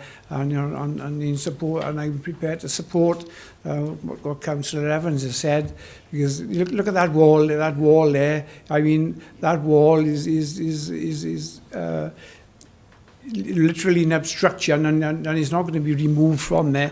Is an obstruction to the access to those properties, which makes it that much which makes it which are the reasons for the in part anyway for the narrowness of the access. And I don't think it's acceptable for our 3 properties there, and in particular the configuration of the properties. You've got 2 facing one way, and the roof of the middle one is facing somewhere else. Thank you, Madam Chairman. Sorry, can I just answer that? Yes. I think it would be quite difficult to actually argue against argue it's an overdevelopment of the site when you see the proximity of the properties, particularly in Ferny Cross there. They're much closer together. You can see that in the plan as well. If you look at this plan. Yeah, if you look there, the density of development there on the north side of Kipling Road and Ferny Cross, the 3 dwellings going in that site wouldn't necessarily be out of context. In fact, they'd be, you know, on a sort of lower density of development, really, given what's there in the area. If members are concerned about the orientation of the roof and think that it would be better if there was a uniformity of alignment of roof, then I'm sure the applicant would look at that. Thank you, Phil. Councillor Powell, do you wish to speak? Thank you, Chairman. What I'm concerned about is, if you go back to the way you used to look at, that's the one, thank you. You've got 2 cars in front of each other, and there could be 3. And we know human nature.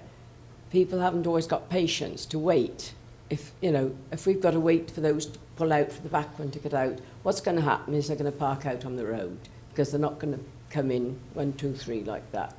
Not very often. Because they're all going to be going out at different times, I would think. And that's what's concerning me, is the fact that they're not going to park in that, like they are parked on there. They're going to park out on the road, which we were told yesterday is always full of cars, except the working time when they're all out. And that's what I'm concerned about, is the cramming of the parking, which I think is going to cause problems. Thank you, Councillor Murphy, then Councillor Pauline Watts. Yes, thank you, Chair. I think the best description for this plan is that it's optimistic.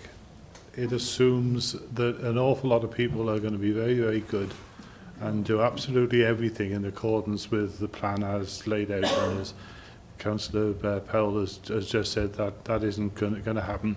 I'm also concerned as to whether the access off Ferny Cross is in fact as watertight as the gentleman said.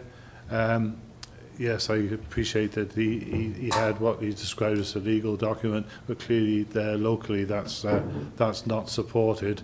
At the very least, I'd like to see this deferred until such time as that was clarified. Although I accept that it's not a planning matter, but should we be making a planning decision when there's some dispute over a fundamental part of the application itself? Coupled with the fact that I do share, although I accept what Phil says about the density, I think if it didn't have the other problems, the density would be okay. But because of the other problems associated with that site, I think 3 is putting too many on there. Thank you, Councillor Watts. Thank you, Chair. Yes, the area we've been looking at is a dead end, right? So all the traffic coming in to the rear of the other houses which face Caldecott Road or Roggett Road, they're all going up that end, right, to turn around the vehicles. I think the best idea is to defer it at this stage. Wishes to negotiations with the applicant again. That's right, yes. There's things out there that we're not aware of, I'm sure, at this stage. So I'm saying defer this application, please. Thank you, Councillor Watts. Councillor Harris? Thank you, Madam Chair. Yeah, I'm not so much concerned with the legality of whether or not people can drive over Ferny Cross. That really isn't our problem, as Phil has already mentioned. I just have a feeling that this is too cramped, to be perfectly honest, with the car parking like it is.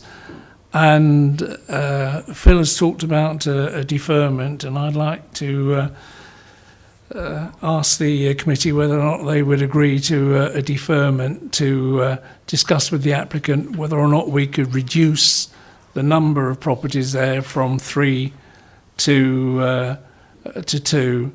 I think it would be much more sympathetic doing that than us having to approve or reject the design of the existing properties. So if it is possible to defer, to have further negotiations, the applicant's heard what we've been saying here, we could maybe come to a sensible conclusion. And as we've already mentioned, it's not our problem if the applicant gets permission and can't actually build because of illegality that doesn't concern us elsewhere. So I move deferment. Thank you, Councillor Harris. Councillor Duffy first, please. Thank you, Madam Chairman. I think it is too tight, and I think the two giveaways are the fact that you've got your car parking in line instead of side by side. So you're squeezing your car parking in that way for 3 vehicles, and if what my household looks like, you will always want to get the car out that is up against the wall. So that is 2 cars go backing out into the road. And if the 2 houses were doing that at the same time, yeah. And the other thing is the orientation of the middle house. It is not in, it is the fact that it's turned round so that the narrow elevation is facing the road is an indication that they're trying to squeeze another one in. I think I think we should have another look at this. I don't think it's right. There are too many questions over it.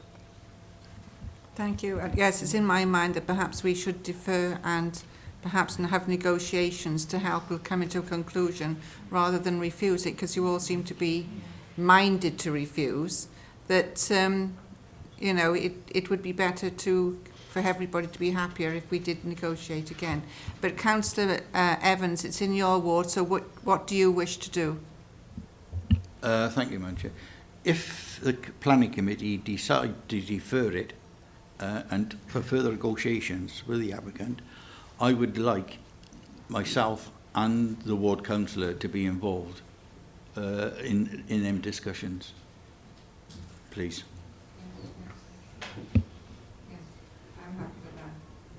I'm sorry, Chair, I was just going to say that I was going to suggest that that does seem, I second the deferral on the basis that it does seem to be very tight, and I think there needs to be some negotiation about making it. Yes, thank you. Right, thank you. Could I have a show of hands then for a deferment for more negotiations? Right, thank you very much indeed. Thank you all. We now go on back, I should say, back to page 3 on the agenda in Monmouth.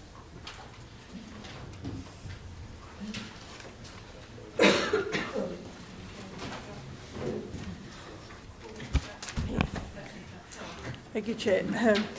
This application seeks permission for the conversion of a granary building at the rear of the Dragon Inn, Monmouth, into a self-contained holiday let.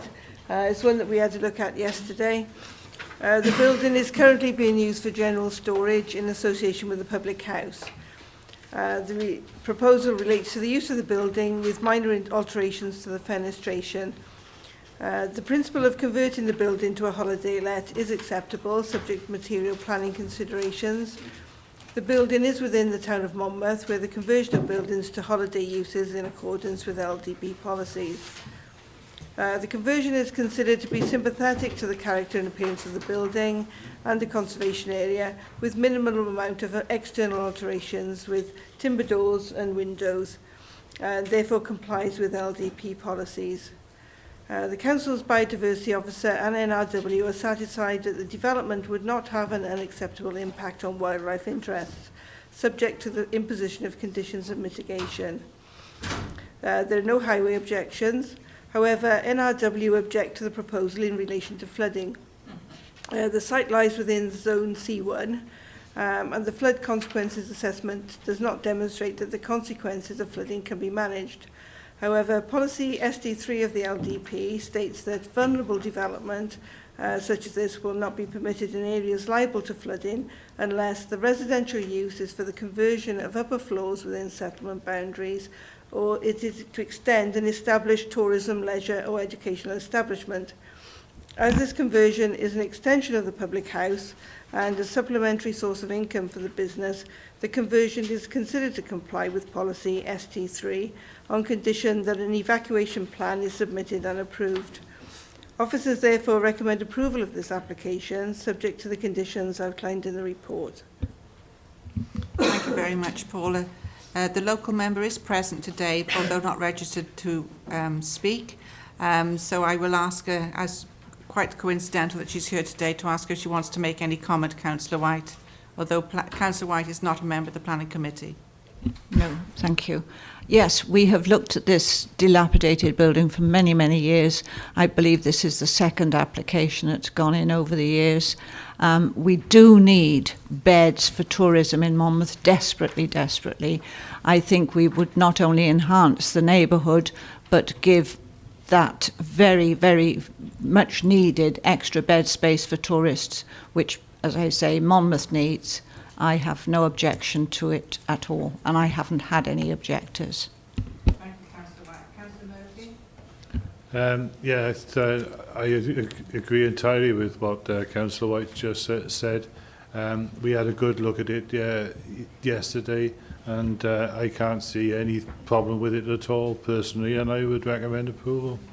Thank you, Councillor Murphy. Councillor Blakeford? Yeah, just to add to that, I mean, one of the main concerns is flooding, but obviously if there is going to be a flood evacuation plan, and also it's not a permanent dwelling, it is a holiday let, and obviously contributes to the tourism industry for Monmouthshire, so I would second. Thank you. Anybody else wish to comment? Councillor Jim Higginson and Councillor Wintle. Yeah, thank you, Madam Chairman. Just believe me. I mean, there is a building already there, and it's going to be considerable improvement to what's there. You know what is proposed. Okay, it's in a flood on the floodplain, but so are all the other properties around there. I mean, we've heard all about that. You know, the aesthetics of the area are going to be vastly improved, I think, and I can support this application. Thank you. It's remiss of me. I should have asked Councillor Wintle to ask first, as he is also the neighbouring ward. I'll have Councillor Wintle now, and then Councillor Duffy to follow. Thank you. Thank you, Madam Chair. I agree with what Sue has said. This building is this is the second occasion, I understand. They've tried to get something done with it. The Environment Agency is sort of paranoid about flooding. It goes past on the road, it doesn't go down. It's actually Goldwire Lane, not Gold Lane or whatever it is, in our Green Lane, Greenwire Lane. We desperately need holiday accommodation in that area, so I'll go for approval. Right, thank you. I think it's been moved for... Oh, sorry, Councillor Duffy. Thank you, Madam Chairman. Just one thought, looking at the building yesterday and the height of it, the area does flood, although Alan has better knowledge of it than I. I was just wondering, in the development, is there the is there the opportunity to raise the ground floor, if you like, so that should there be flooding, then it would minimise any damage to the inside of the building. So I was just wondering, it's got plenty of height. It's just whether they could do something with the ground floor, unless it's already been done, Madam Chair. Yeah, I think Councillor White would be able to comment on that for you, Councillor Dovey. Yes, it was very remiss of me. It hasn't flooded since we had those wonderful flood pumps put in. It has been the saving of Overmono, the flood pumps, and it has not flooded in all those years that we've had the pumps there. So I'd just like to clarify that. Thank you very much. Right, it's been moved for approval, I believe. Oh, by Councillor Webb? No. Oh, sorry, you were just comment.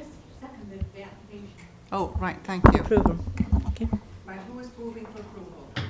Councillor Murphy. Now, could I have a seconder, please? Councillor Webb. Could I have a show of hands for approval, please? Thank you very much indeed. We now go to page 10.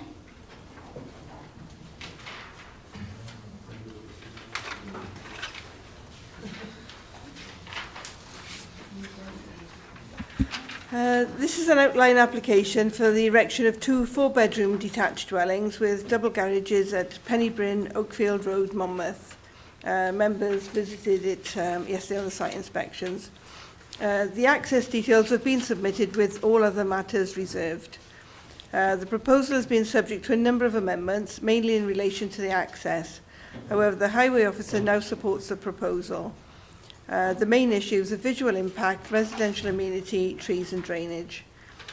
The introduction of 2 dwellings in the rear garden of Pennybryn will have little impact on the visual amenity of the surrounding area by virtue of the enclosed nature of the site, which we saw yesterday. The new access would remove some scrub along the boundary. However, new landscaping will have a positive impact. The illustrative plan shows that the plots will be commensurate in size with the surrounding properties, and enough space to enable privacy distances can be achieved in all directions. The tree officer is happy that no significant trees have been removed. However, the pine trees on the southern boundary will be conditioned to remain. It's proposed to use main drainage, and details of the surface water runoff will be submitted at the reserved matters stage. In conclusion, the access point has been amended to reflect concerns in relation to potential conflict between users, and the plot sizes have been enlarged. Officers therefore recommend approval of this application, subject to the conditions outlined in the report. Thank you very much indeed, Paula.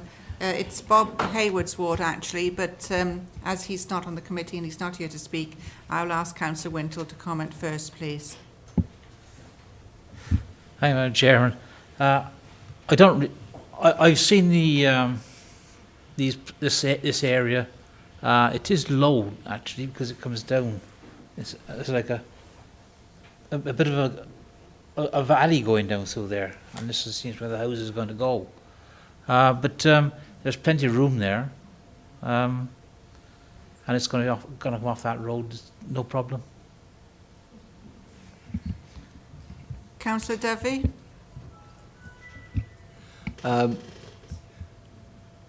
Thank you, Madam Chairman. On visiting this site yesterday, I thought, what a super location and what a brilliant opportunity. I think the access is right there. I think the prospect is right there. I believe it's the officers should encourage any developer that is going to develop 2 houses there to design 2 houses that are of a premium quality, if you like, in design. That doesn't necessarily mean they're going to be more expensive. It's the design thing. And sympathetic with the building that is already there. And I'm quite happy to move approval of this development. Thank you, Councillor Covey. Councillor Jim Higginson, next, please. Yeah, I didn't nothing much else to say, Madam Chairman, other than it's an excellent opportunity to build a couple of properties without any inconvenience to the surrounding properties, and I'm prepared to second the proposal by Councillor Dovey. Thank you. You don't wish to speak? Right.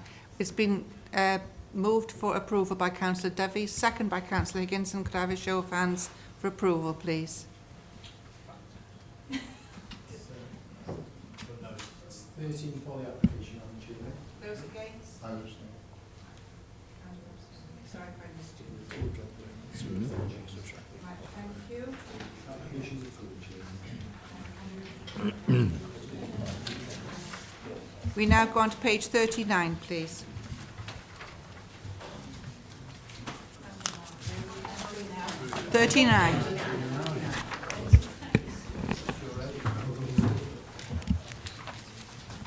I'm sure the chill is affecting you, Councillor Taylor. You looked as though you were feeling the cold.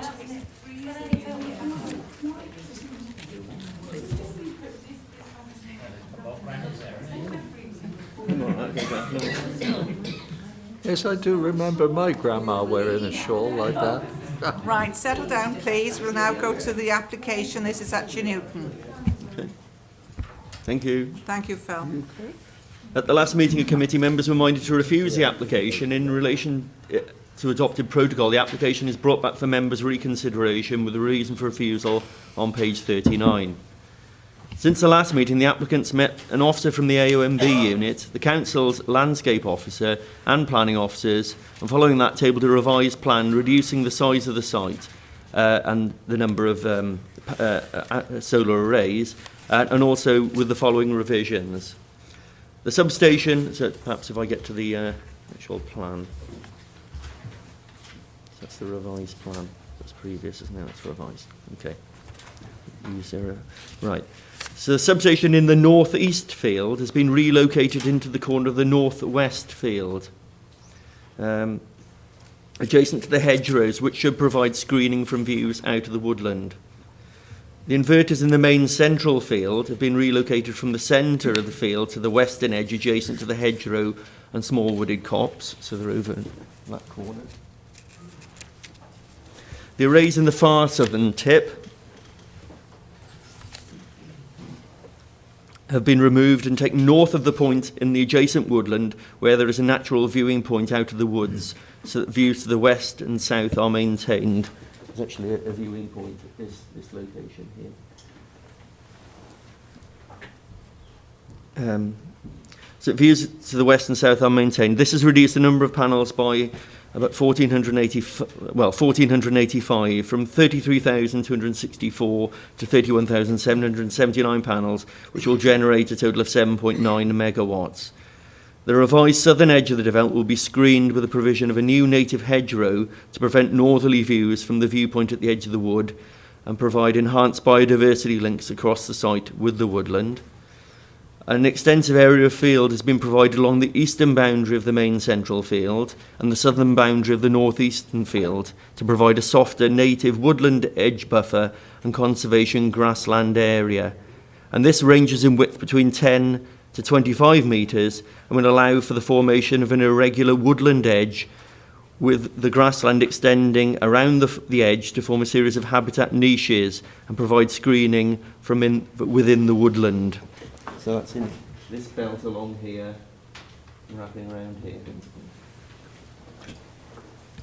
As a result, the AOMB unit has indicated that the proposal now demonstrates examples of best practice and high-quality design that aid conservation and enhancement of the landscape in and around the AOMB. The development is now much more compatible with the character of the AOMB. Material harmonise better with the landscape, and the landscaping has been considered and is more extensive. And consequently, with these amendments to this development, adjacent to the Wye Valley AOMB, the AOMB unit no longer considers that there would be significant detrimental impact to the setting of the AOMB. The Council's landscape officer also has no objection on this basis, subject to mitigation and a Section 106 agreement to secure a green infrastructure bond. In the light of these changes, it's not considered that there is justification to refuse the application on the grounds of significant harm to landscape or the setting of the AOMB, and it is therefore strongly recommended that the application is not refused on this basis. As regards the issue of agricultural land quality, the Welsh Government Land Use Planning Unit has accepted the revised report submitted on behalf of the applicants covering this issue.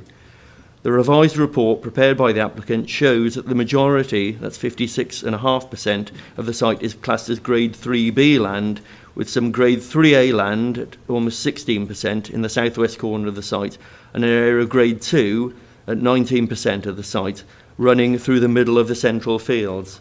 The remainder of the site is not in agricultural use. Grades 1, 2 and 3A land are considered to be the best and most versatile agricultural land.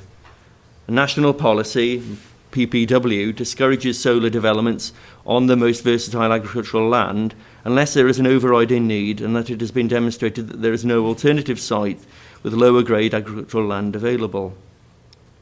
In this case, in the case of this site, the areas of higher quality land, i.e. grades 2 or 3A, are fragmented in relatively small parcels that do not fit into the field patterns present on site. And so there's little opportunity to farm these areas separately according to their grades. Therefore, for practical farming purposes, the whole site has been farmed as subgrade 3B quality land, in this case, pasture for grazing beef cattle. And furthermore, the development, in this case, is fully reversible. The underlying land quality will not be affected, and the land can continue to be grazed for the life of the solar farm. And the applicant has confirmed that the land would be used for sheep grazing should the solar farm be constructed.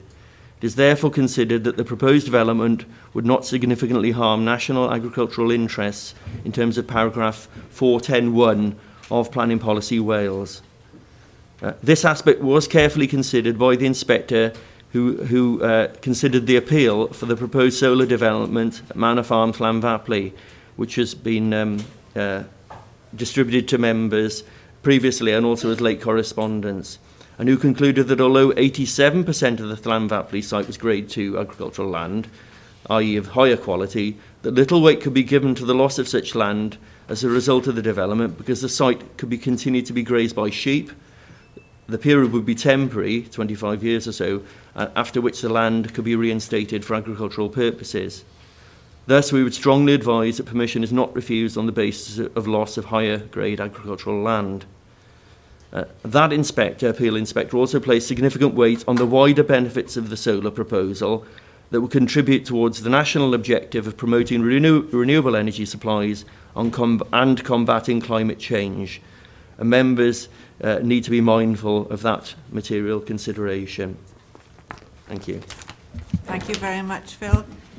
Councillor Down is the local member and he wishes to speak. You have 6 minutes and 2 minutes to sum up. Thank you, Chairman. Madam Chairman, thank you for allowing me to speak. I come here today with a number of objectives, but first to ask for a deferment of this application. As Phil has outlined, there have been a number of changes to the application. They're not particularly significant, and it's a reduction of about 5% in terms of the number of panels. Interestingly, though, it apparently will lead to an even greater generation. If you look at page 49 of your bundle, paragraph 113 says the maximum output capacity of the proposed installation would be 6 megawatts. If you look at page 39 and bullet point 3, it will generate 7.9 megawatts. So how you reduce the number of panels by about 5% and increase the generation by about 33% is beyond me. However, be that as it may, there has been no consultation about the revised proposals, either with myself or with the two community councils affected. Madam Chairman, this is a major application, certainly in the context of the rural ward of Shire Newton.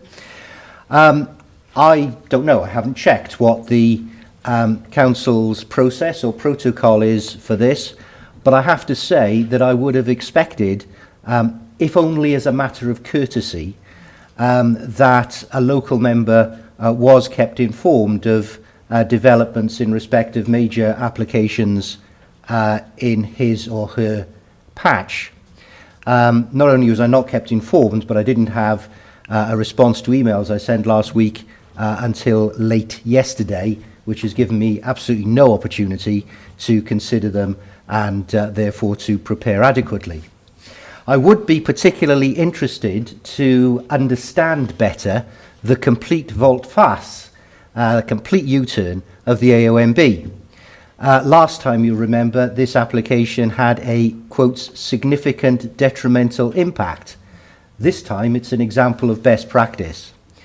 It seems to refer, as Phil has pointed out, only to views from one particular viewpoint and not from the paths around the perimeter of St Pierre Great Wood. I think we need to understand where the AONB is actually coming from on that, their position and the reasons. So I'd like to ask for a deferment to enable those discussions to happen. If you are not prepared to defer it, then I would ask that it be refused. Refused on the grounds that it constitutes industrialisation of the open countryside. These things have a place, I don't doubt that, but they need to be in the proper places. They need to be in places like alongside motorways and alongside railway lines. On a previous application, I think it was Councillor Harris referred to the application at Swindon, but that's on the edge of a city. I think Swindon's a city now, and alongside a motorway. So it's already in an industrialised and developed location.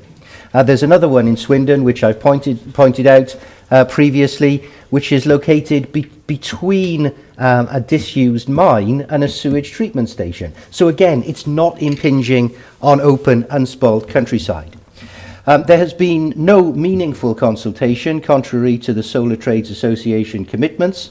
There was a public exhibition in Earlswood late one evening. I think it started at 8 o'clock.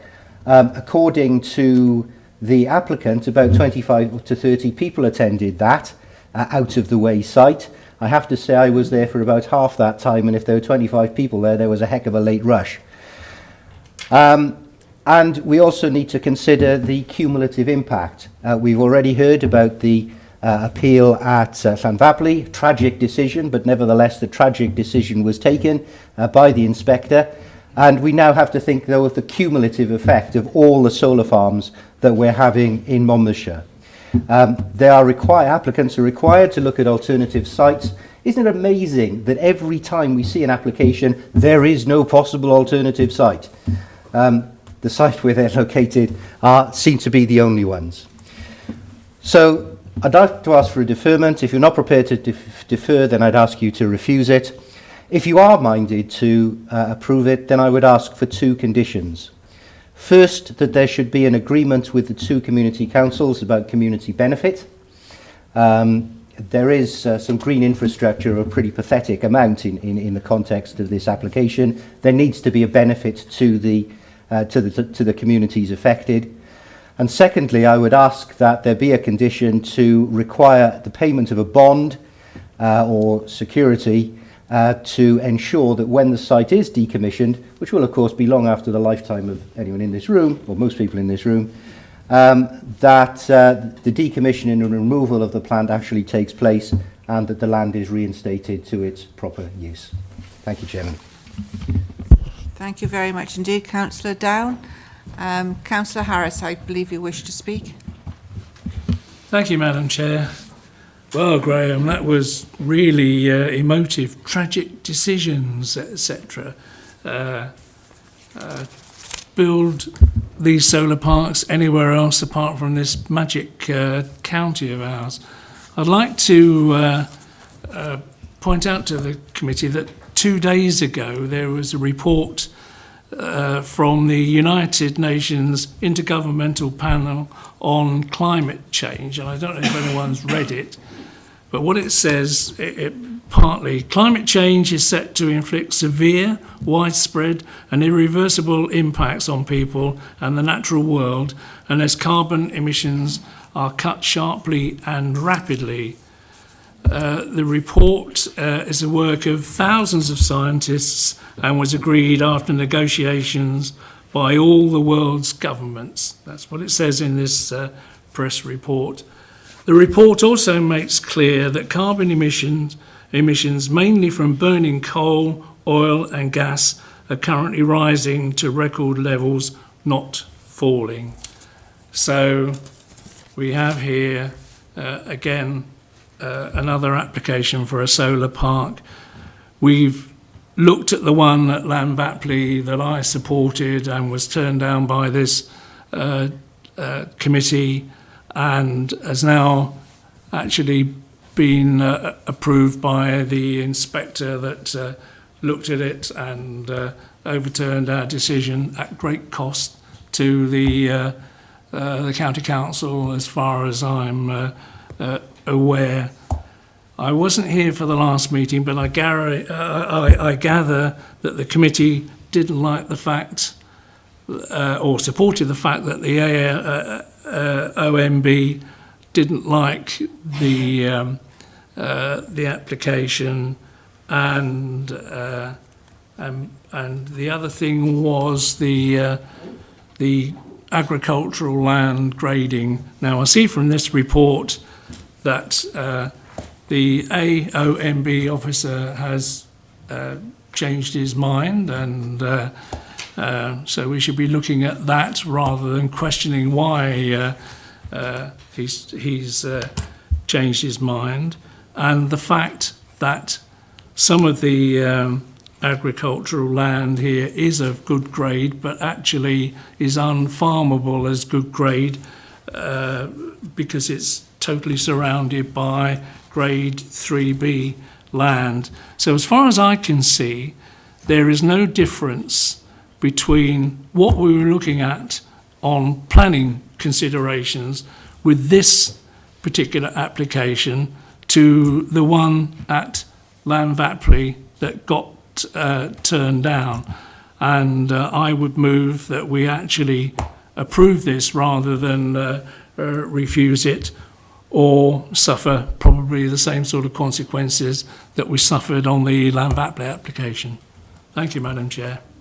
Thank you, Councillor Harris. Councillor Maureen Powell and Councillor Edwards, please. Thank you, Madam Chairman.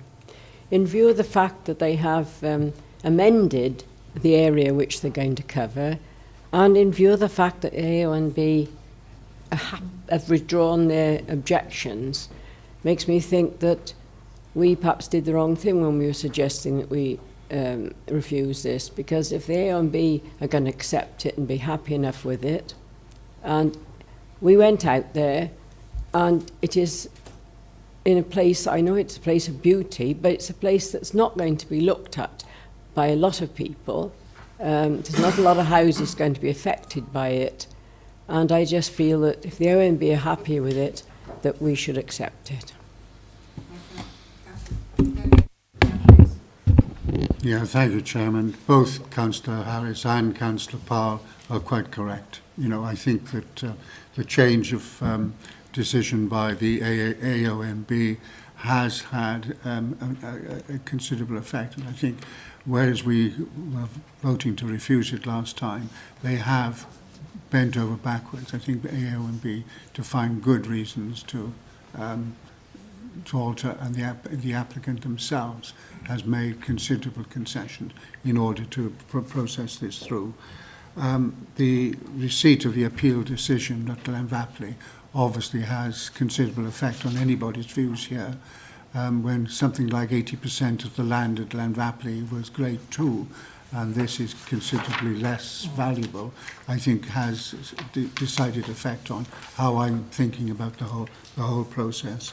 And I think it's important. And finally, of course, I don't wish to go to appeal on this particular item. I think, have we had the decision of the inspector on how much it's going to cost, the Llanfapley appeal? 50,000. Qualify that. We know that our side, our costs for fighting our case cost about 32,000. We had partial costs awarded against us. We don't know how much that's going to be yet. We'll have to wait for that to be submitted by the opposition, shall I call them that. But they did hire Morag Ellis, who's an eminent QC, one of the top 5 in the country, and unfortunately her costs aren't going to be inexpensive. No, and under those conditions, I don't think that we, as an authority, can support the refusal. And I think I will support both Councillor Harris and Councillor Powell in voting for this particular. Thank you. Councillor Webb. Then I'll take Councillor Phil Murphy, then Councillor Francis Taylor, then Councillor Blakeborough. Yes, thank you, Madam Chairman. I, for one, am not going to be blackmailed into a decision by a previous application. I'm very concerned that the local member hasn't been reconsulted, and that the community council also hasn't had a chance to look at these the different papers with regard to this application. And I would recommend deferment. Thank you. Councillor Webb. I am also concerned myself that this is the application we're dealing with us in front of us, and we should not be pressurised into what any particular inspector felt or anyone else on a previous application. I know it's unfortunate that we have costs against us, but I don't think that is what we should be considering today. I now take Phil and then Francis, please. Yeah, thank you, Chair. When Councillor Down gave us his options, shall we say, he did ask for some additional points in the event of us deciding that we would agree to it. Can I just ask the officers for their view on the practicalities of that? And if you've forgotten what it was, I'm quite certain Graham will repeat it. In terms of the going backwards, I think Graham's last point was decommissioning. That's covered by a planning condition. I also think it'll be in their licence if they are granted a licence to build the actual site out, but it would be covered by a planning condition. And, sorry? A bond. Chairman, what I asked for was a financial bond. Yeah. Or security. Again, whilst respecting what the Chair said about not being slavishly bound by appeal decisions, you'll note that the inspector didn't require a bond in the Llanfapley situation, and we must be minded that the inspector do work to model standards of conditions and Section 106 agreement heads of terms. So they've covered it via a planning condition. So I don't think it would be necessary to cover it under a bond. It would be covered by a planning condition in that instance. We have to be very careful about what we ask for in terms of community benefits. The GI bond was actually considered appropriate by our countryside team as a way, an objective way of mitigating any landscape impacts from the proposed development. Outside of that, the applicant can make voluntary contributions to the community towards community benefits. That might be providing, say, solar panels on school buildings, community buildings, etc. But that's normally done outside the planning process, and it does mention that in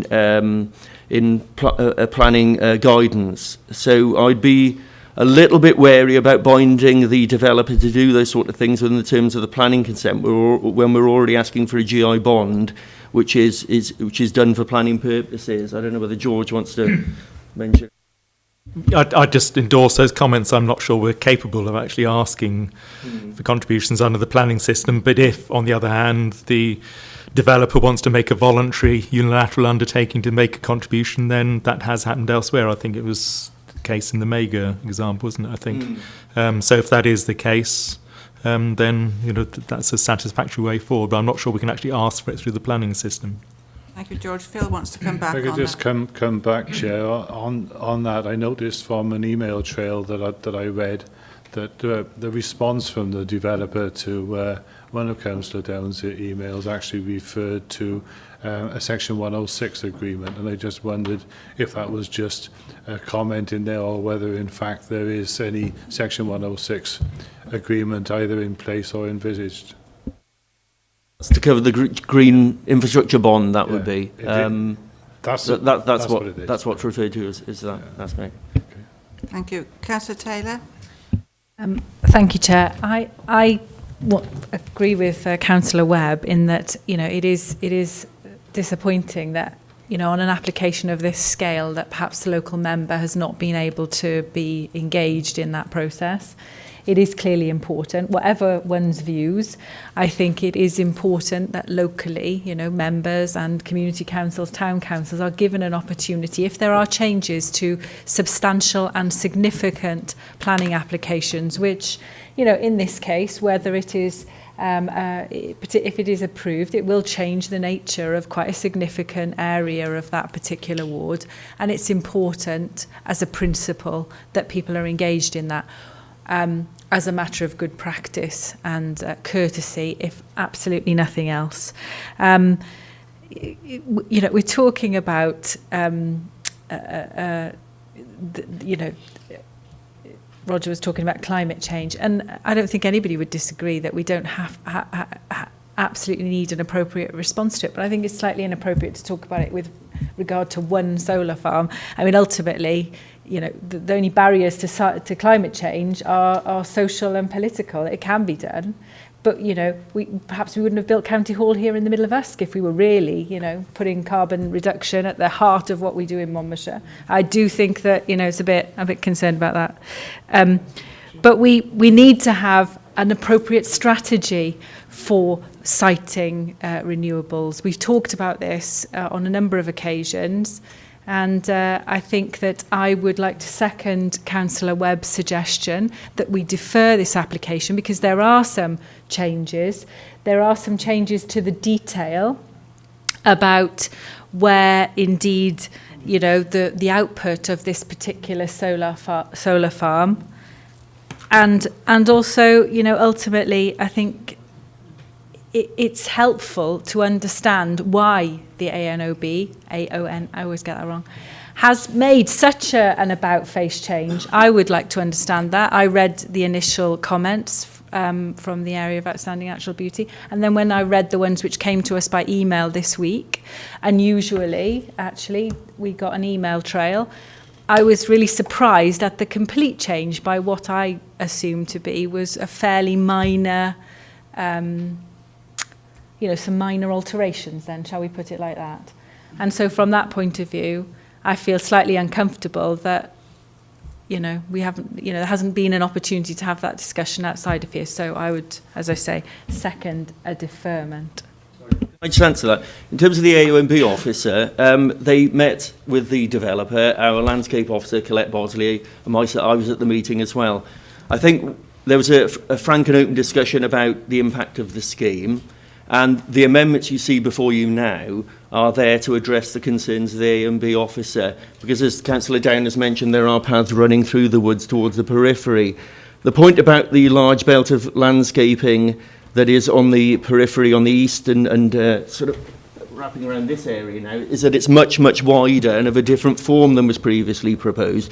Previously, you'd have had a hard edge of a hedgerow running along that area. Now you've got what is effectively a belt of woodland, which will continue the existing Saint-Pierre woods, but albeit outside of the AONB, so that there will then be a graded view out of the paths in the AONB towards the site, but ones which will eventually be screened by the extended belt of woodland. And also with the omission of this particular area, because there is a viewing point down here across the field and a strong planting area here, that has persuaded the AONB officer that those changes are significant enough to warrant a change of view on the application. And he has looked at it from various aspects, not just that southern part where you can look across that field, but all along the pathway within the woodland. So that has been looked at in the round. In terms of... Sorry? No, but I was at the meeting, so I know that he's taken into account, because the actual officer in the AONB... I'm talking... Thank you. Thank you, Councillor Dan. Please let Phil speak.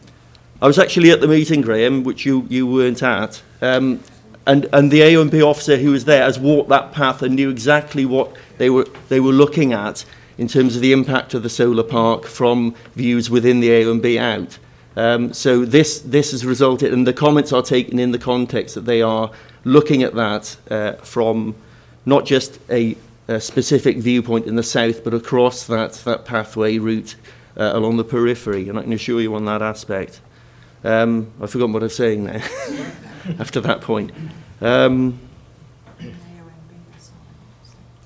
Sorry? I think it was only on the comments made.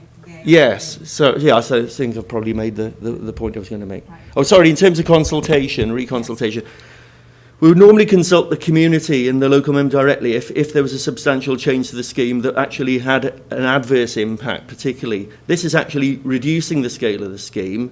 It's actually improving the scheme in terms of its aspect and outlook. And the full changes in the scheme were actually outlined in the report, itemised, which was released a week ago for all members to look at. So there has been time for Councillor Down to absorb those and make any views, collect his views together for the meeting today. So, as I say, its impact is less now than the previous scheme, which was objected to. Thank you. Councillor Evans, I'll take next, please. Thank you, Madam Chair. I support Councillor Webb asking for a deferment.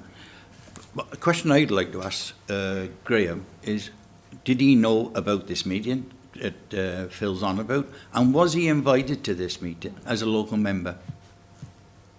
No, it's a good question. Right. So really and truly, Madam Chair, there's a fall down there, because this is a big matter, and I would like to go one further. They're asking for a deferment. I would like to see a deferment and a site visit again, because there's a lot of alterations to the first application to this second application. Thank you. Councillor Webb, then Councillor Harris. Thank you for allowing me to come back, Madam Chairman. For some couple of years now, I've asked for an SPG, a supplementary planning guidance for the whole of Monmouthshire, to know where we actually are thinking of, so that we as a planning committee don't have to go through this debate every time. Is that a possibility, please? Can I ask George or Phil or somebody, can we look forward to this, or are we going to keep debating this all the time, where we're going to actually position these solar farms? Yes, thank you, Madam Chair. Yes, I mean, it is in the pipeline to actually produce supplementary planning guidance on renewables, but it won't be prescriptive. It's not in the nature of our supplementary guidance to actually say this is a location where it will be acceptable and this is an area where it wouldn't be acceptable. All it can really do is, I think, emphasise the aspects of any scheme appraisal that we should already be looking at. Is it screened? How widely visible is it? Is it visible from a tourist viewpoint, ancient monuments, setting the conservation area, etc.? So I don't think you can expect even supplementary guidance to actually, really embellish this process, because you're looking at a particular scheme here. And I would endorse what my colleague Phil Thomas has said, that in terms of changes, all sorts of changes occur on all sorts of schemes that come before this committee. If we had to invite local members and others to meetings and so on, I think the system would be very much slowed down, to put it mildly. I think what you have to rely on is the good faith of the office, isn't we always make it clear what the outcomes are, so we fully report the outcome of meetings to you and the changes in the reports you receive, so you're aware of what has actually happened to an application, and if an application is improved on the basis of what people are, the grounds of objection, it's widely visible, it's then made less visible because it's reduced in scale or hedges are slightly increased in height or whatever, then I hope we'd agree that it would be unnecessary to reconsult on that basis. Otherwise, say we've been reconsulting on virtually every application we have where all sorts of changes take place. Thank you, George. Councillor Webb, then. I don't really accept what you're saying. I think, particularly with this case, I mean, what are we doing here then? Really, the local member, what's he doing really if he's not fully aware of what's going on in his ward?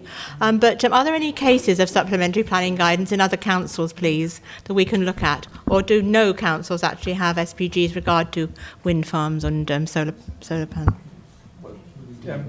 They do, and they are very generic, as I've just described, so they don't actually they don't identify locations where a scheme is acceptable. What they do is set the sort of policy parameters, which is effectively what we're looking at in this site. How widely visible is it? Will transport be necessary to get structures onto the site, and is that acceptable, and so on and so forth. All the standard issues that are always looked at by this planning committee.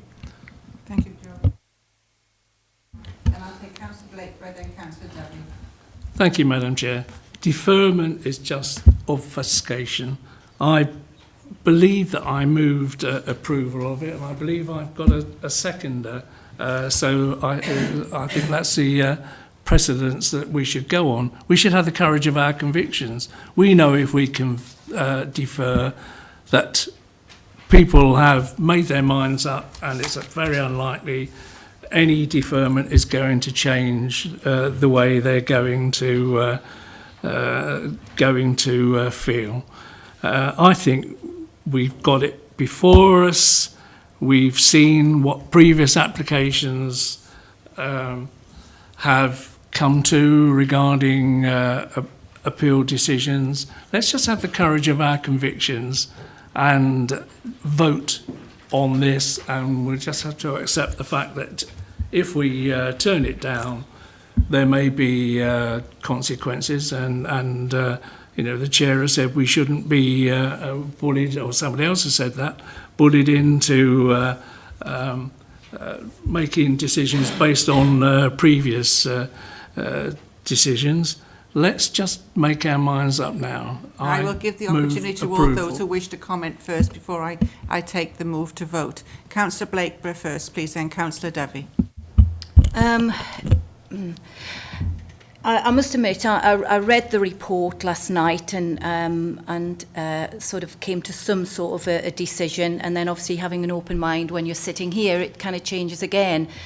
Taking everybody's comments into account, one of the concerns I had was the grading of agricultural land. The reports come back saying actually it's just grazing, not great for crops.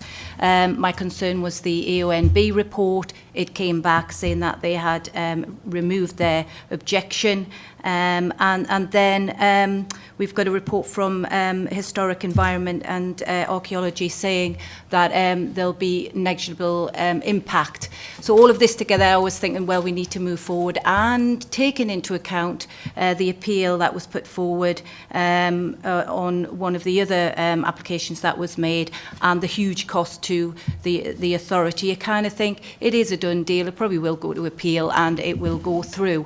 However, I do think something as significant, as controversial as this application, we have to be seen to be following process.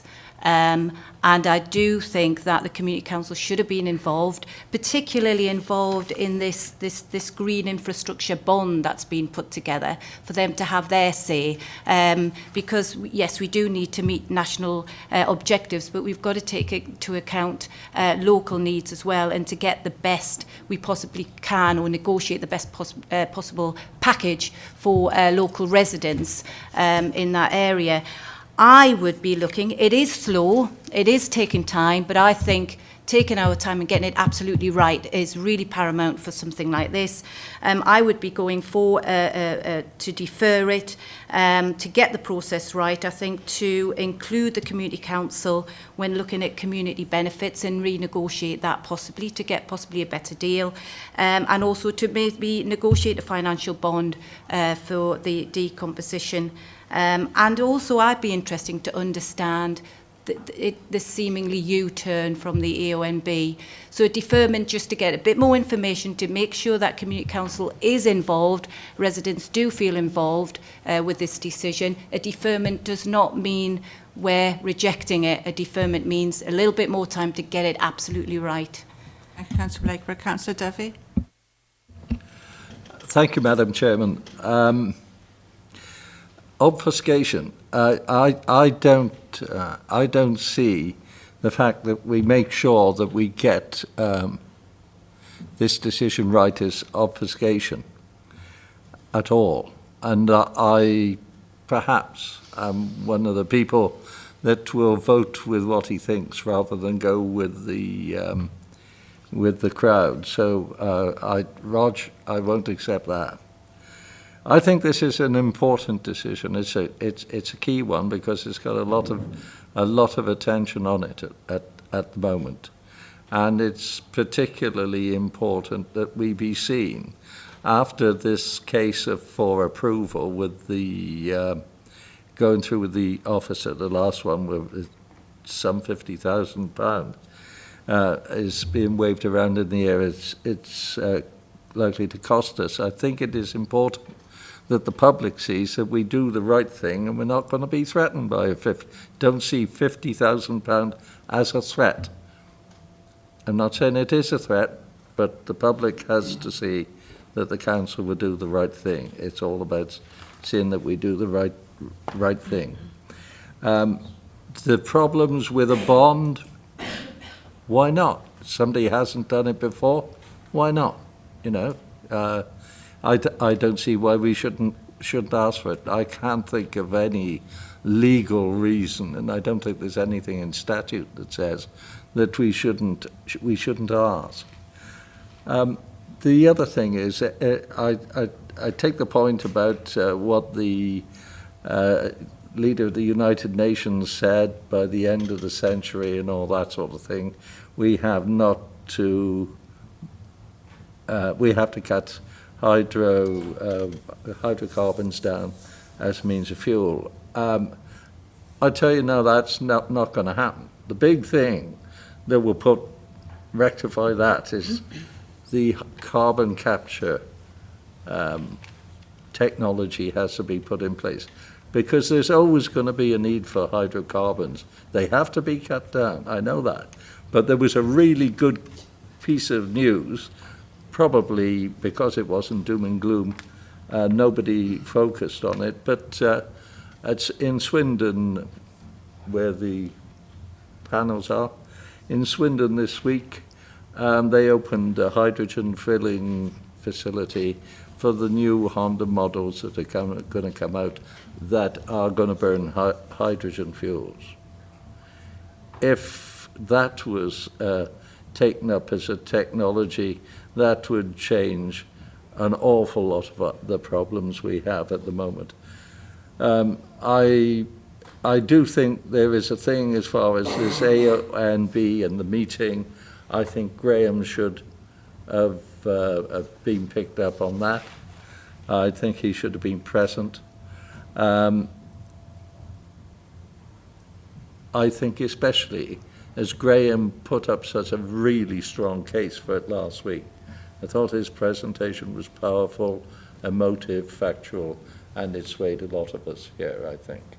You should have picked up on that and made sure that he was on board with you. So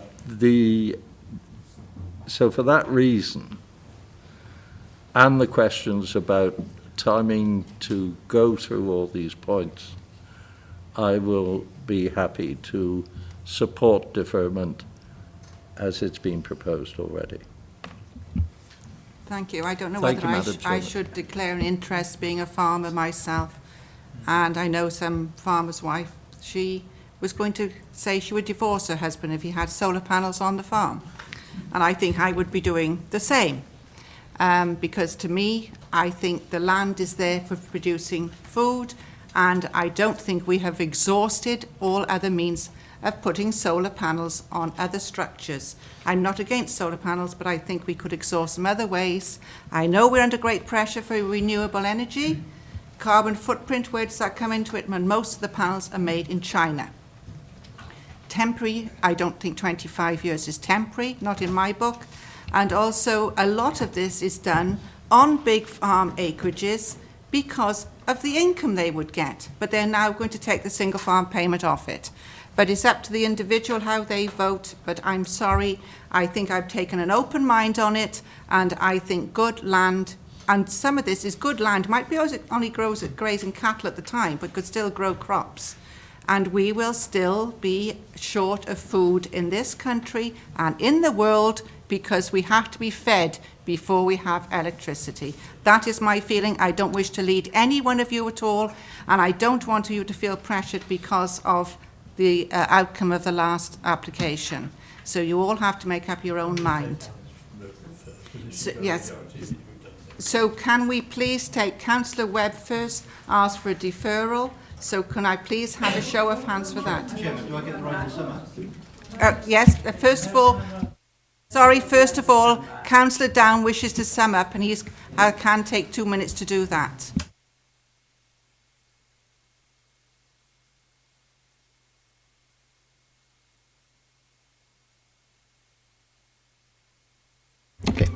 Sorry, Chairman. First of all, let me apologise that my frustrations bubbled over earlier. I apologise both to you, the committee, and to Phil for that. But as you can understand, I feel very passionately about this subject and this application, and I'm afraid it probably got a bit too much for me. So I apologise. I want to address, first of all, Councillor Harris, his point. He stated that I had said there should be no PV farms in Monmouthshire. I didn't say that at all. In fact, if you'd like to come to my ward, I will show you sites in my ward where I would be quite happy to see PV farms. Oh, you did. The issue is over siting. As a Guardian reader, he referred to the IPCC report, which has already been widely discredited, even though it's only been out for 2 days. So I don't think we need to take too much attention to that. My issues here are very simple. Oh, she stopped hearsaying and all this sort of thing, Craig. My issues here are simple. The AONB U-turn is so dramatic that it really does require some explanation. It's had they said on the first occasion this is significantly has a significant adverse impact, and now said, yeah, okay then, just about okay, that you might understand. But to go from that complete opposition to saying this is an example of best practice just does not stack up, and I think we deserve a better explanation for it.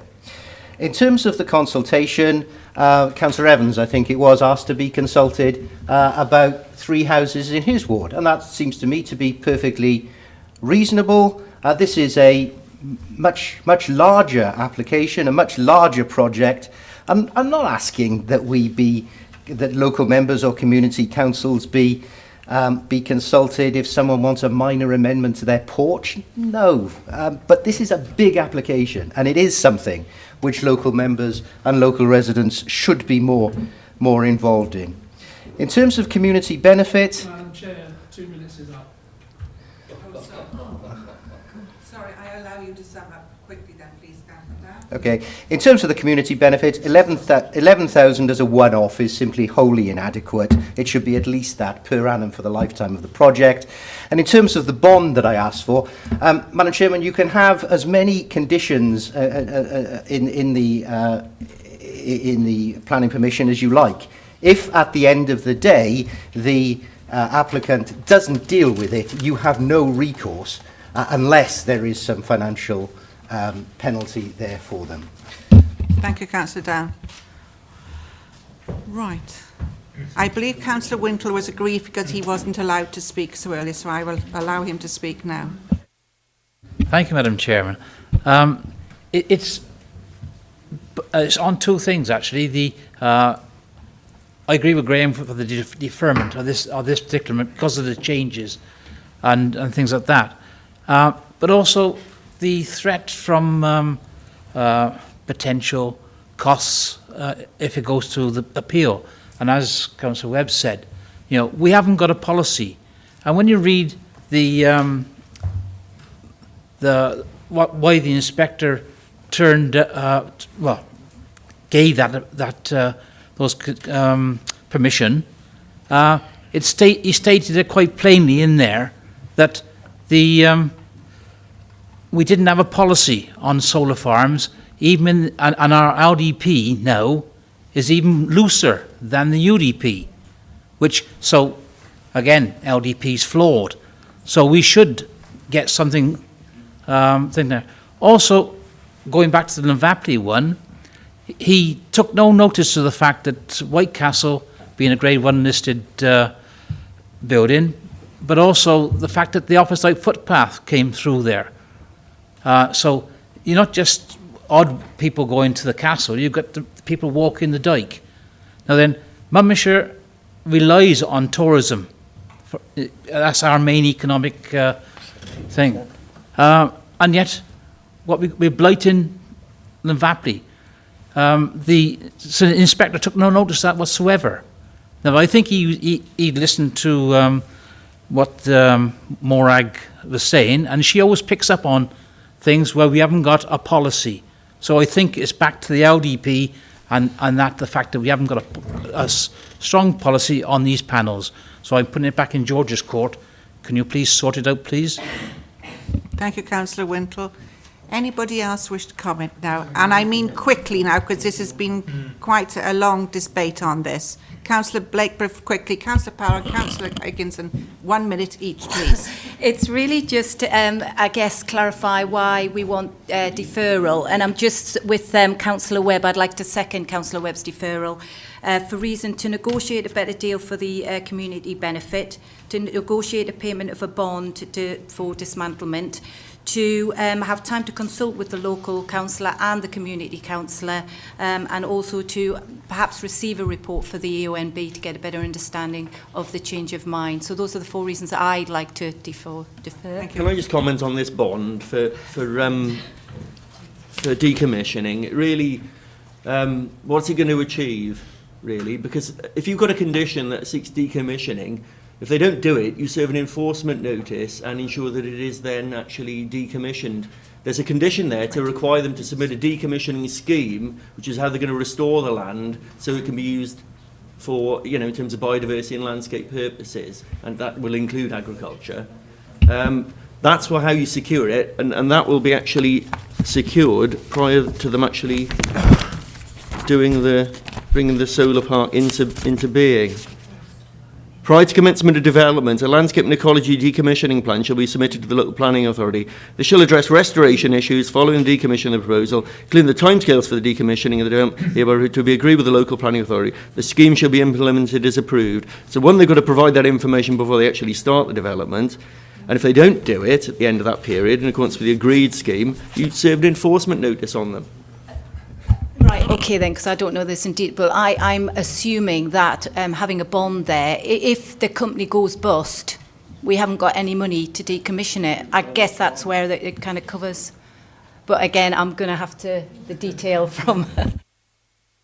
I think we have to make progress. Councillor Powell, sorry, Councillor Blakeborough, Councillor Powell and Councillor Higginson. And then I'm moving to the vote, because I think we've had every chance to discuss it. On that one, Chair, Sorry, Councillor. Seconded for approval. Can it be countermanded for deferment? We haven't voted. If I can assist, Chairman, I think the most sensible way to do it, and I'm looking at Richard now, because he's kept a record, I think. The vote is normally taken on in the order that the motions are presented. So, for example, if Councillor Harris moved approval, and importantly that was seconded, then that would be dealt with first before the later deferral, and if the deferral was then seconded, and vice versa. Yes. So whatever motion was presented first, we should deal with that, first of all. Right, thank you. We'll finish taking any comments now, and I mean very quickly. Yeah. Please, Councillor Powell. Thank you. All I wanted to say was that my decision was made on the decision of A on B, not because I was bullied. Thank you. Thank you. Councillor Higginson. Yeah, thank you, Madam Chairman. I mean, this has come back here. There were various comments made the last time we discussed. The visual impact has been addressed.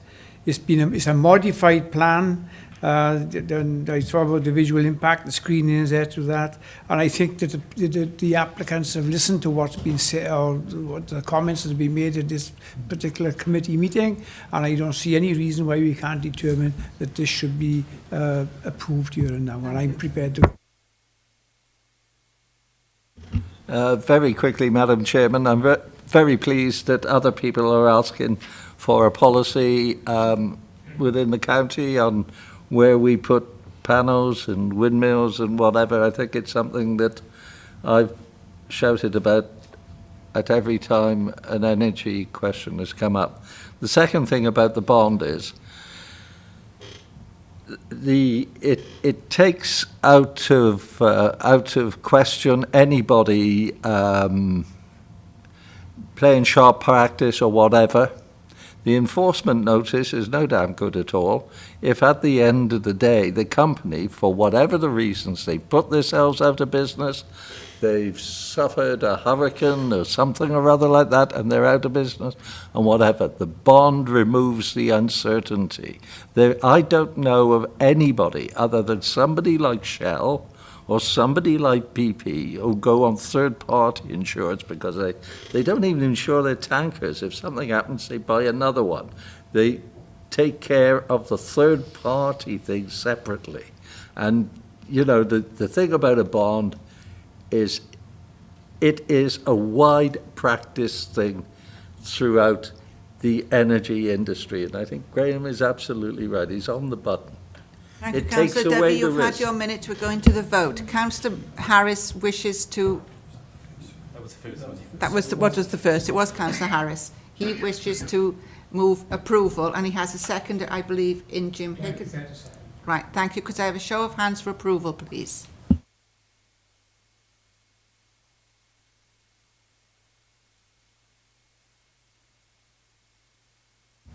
Now I will take a decision and a vote of hands. Well, for Councillor Webb. For against first. We'll go against first. Right, those against. Majority want to refuse it, then just refuse it. Against, please. I'm confused, yeah, I'm confused. This is against approval.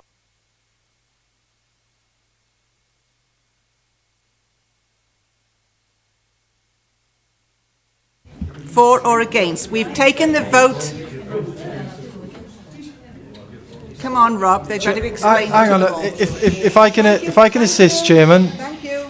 If I can assist, no, the vote you're going on at the moment is whether to approve it. Obviously, you can go for that, you can be for it, you can be against it, or you can abstain. Okay, so entirely up to you. Obviously, if the matter is now approved, then that will be it. There won't be a deferment. The application will be approved. Okay.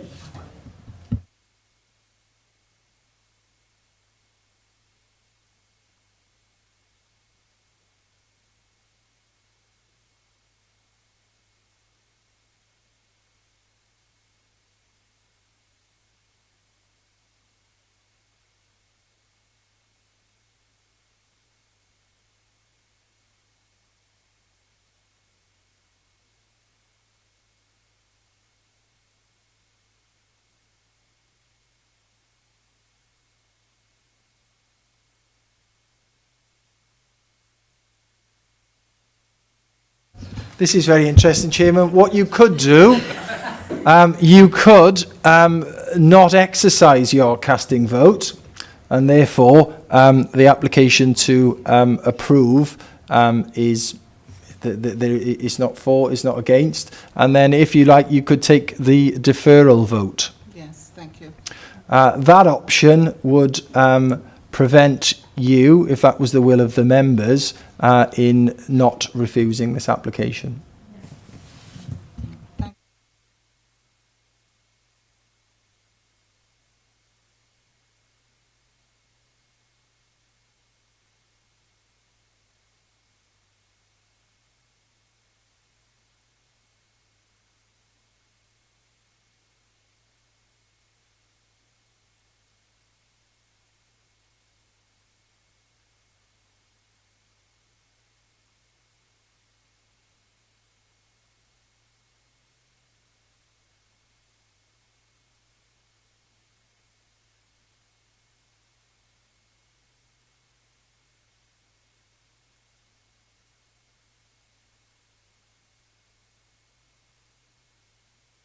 So the reasons it's deferred, deferred to ensure a better GI deal for the community, yeah?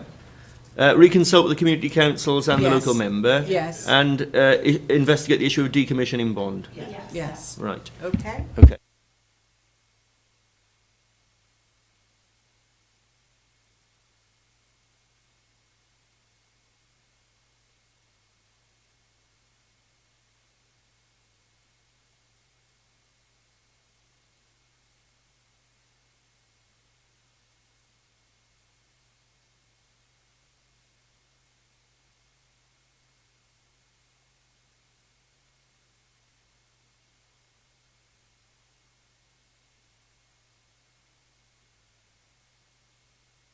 Right, we now go to page 79.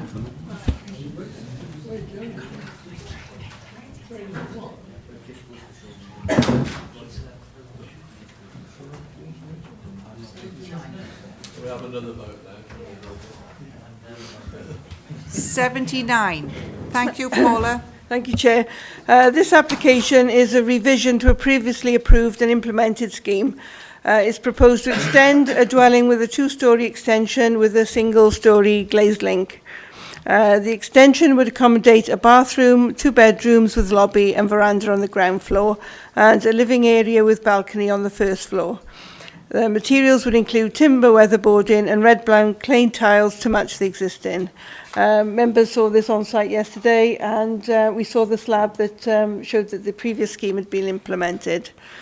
The application has been advertised as a departure from the LDP, as this is a previously converted building where only modest extensions are usually only allowed. However, the previous approval represents a fallback position to the applicant. The proposal is also considered to be an improvement in design terms on the previous approval, which would respect the character and appearance of the building and the landscape. If you remember, the previous scheme had a 2-storey glazed link, and this one has a single-storey glazed link, so there's less impact. The dwelling is not viewable within the wider landscape and would have minimal impact on the Wye Valley A1B. There are no neighbour impacts due to its isolated position. Officers therefore recommend approval of this application, subject to the conditions outlined in the report. Thank you. There was many members there at the site visit yesterday. Debbie, I believe this is your ward. Yes. Fairly swift, really. There's no neighbouring objections. The Community Council have looked at it and recommended approval, and I can't really see any reason to do anything other than approve it. Thank you. You're moving it, Councillor Murphy? Or did you wish to comment? Sorry. No, I was just going to comment, so I'll come back if you like. No, you carry on. All I was going to say was I would have preferred that it was in this design in stone, the same as the original design was.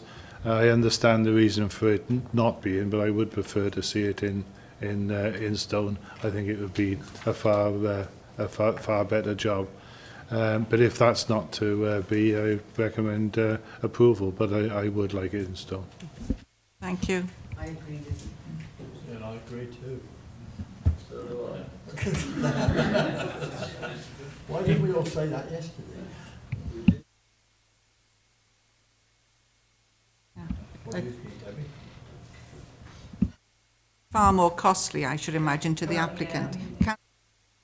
The only thing I'd say about that is that nobody is going to see it unless they stand up on a very high roof.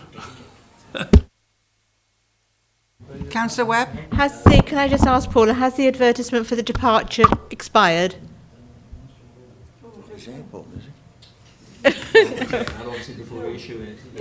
Has it expired? I don't know. Okay. But we can't issue it until it has expired. No, okay. But can I, in taking on board what previous members have said, recommend approval? Seconded? And? You've moved approval? Yeah. You've seconded approval? Yeah. Right, could I have a show of hands for approval? Unanimous.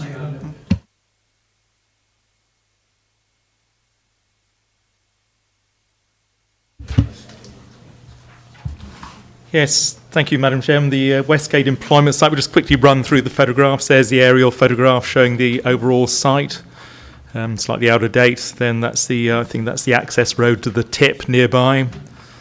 That's just a view into the site from the access road to the tip.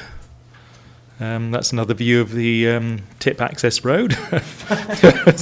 Looking the other direction. There's the site boundary, and then if we move on to the final slide, I think that's effectively the original consent, which shows the overall site area and shows the infrastructure works. And just whilst I dwell on that, what the outline application was dealing with was a mix of commercial and residential development. It was in 2010, I think it was approved. But the detailed elements related to the drainage and to the access works. And I think that's important because the access works, you can see there, were approved as part of the original consent.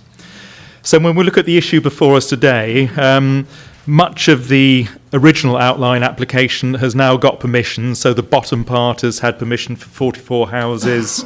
The northwest corner has had permission for the hotel and public house, with an L, I have to say, rather than the spelling in paragraph 1.3, which left the L out of public house, unfortunately. Much of the site is committed effectively because it's already got the necessary consents, but the northeast corner has got an area which is still only an outline.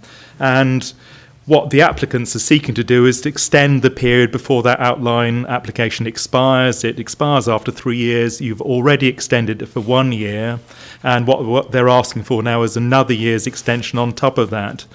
Now, the report goes into some detail on the government's advice on this, and unless material circumstances have changed, then really we should grant permission for that extension of time. And I would say it's an important part of our employment portfolio as well. So I would rather see it as a lead officer on this, having a sort of an outline consent for commercial use, which we treat as employment use. Now, interestingly, the Community Council, who aren't being allowed to speak today because I don't think they put the request in time or whatever, they've expressed concerns about the changed circumstance, and mainly to do with highways. And I think it's very important here then to emphasise that, of course, the highway element is that which was actually approved in the original consent. So the overall site always had a development area. The mix was specified as being housing, employment, etc., or commercial. It already had the infrastructure there. So the fact that the Community Council is now raising highway concerns, I feel, is not...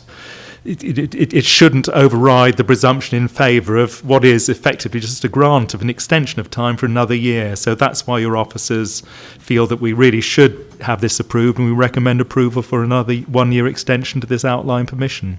Thank you, Madam Chairman. Thank you, George. The local member wishes to speak. Councillor Hickman.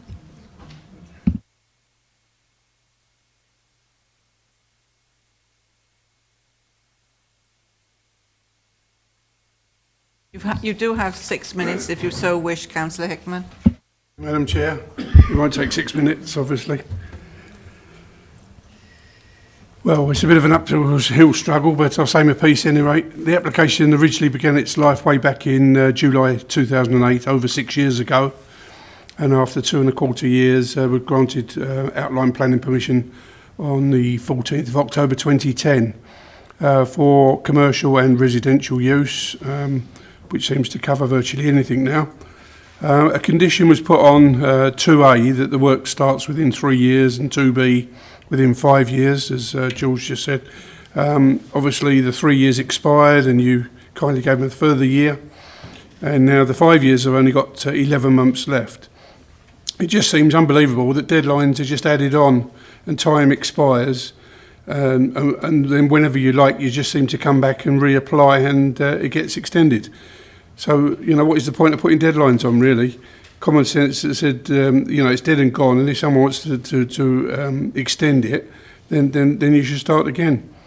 But this doesn't seem to happen because for lots of reasons, obviously the deadlines are not relevant, they're not enforced, and the applicant can just reapply at any time, and even after it's expired, it seems, to have them extended. So I realise I'm fighting a losing battle with over 50% of the site already being granted planning permission to be developed.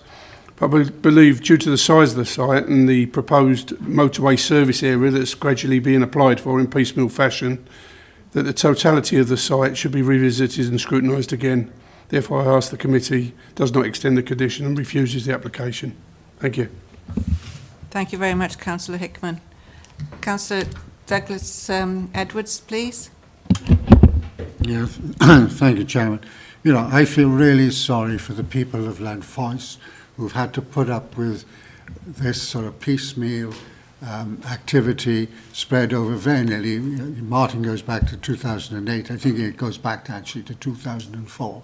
The whole area, it's not only just this area, you got the Cooper site, you had the supermarket, you had all these various things that have taken place.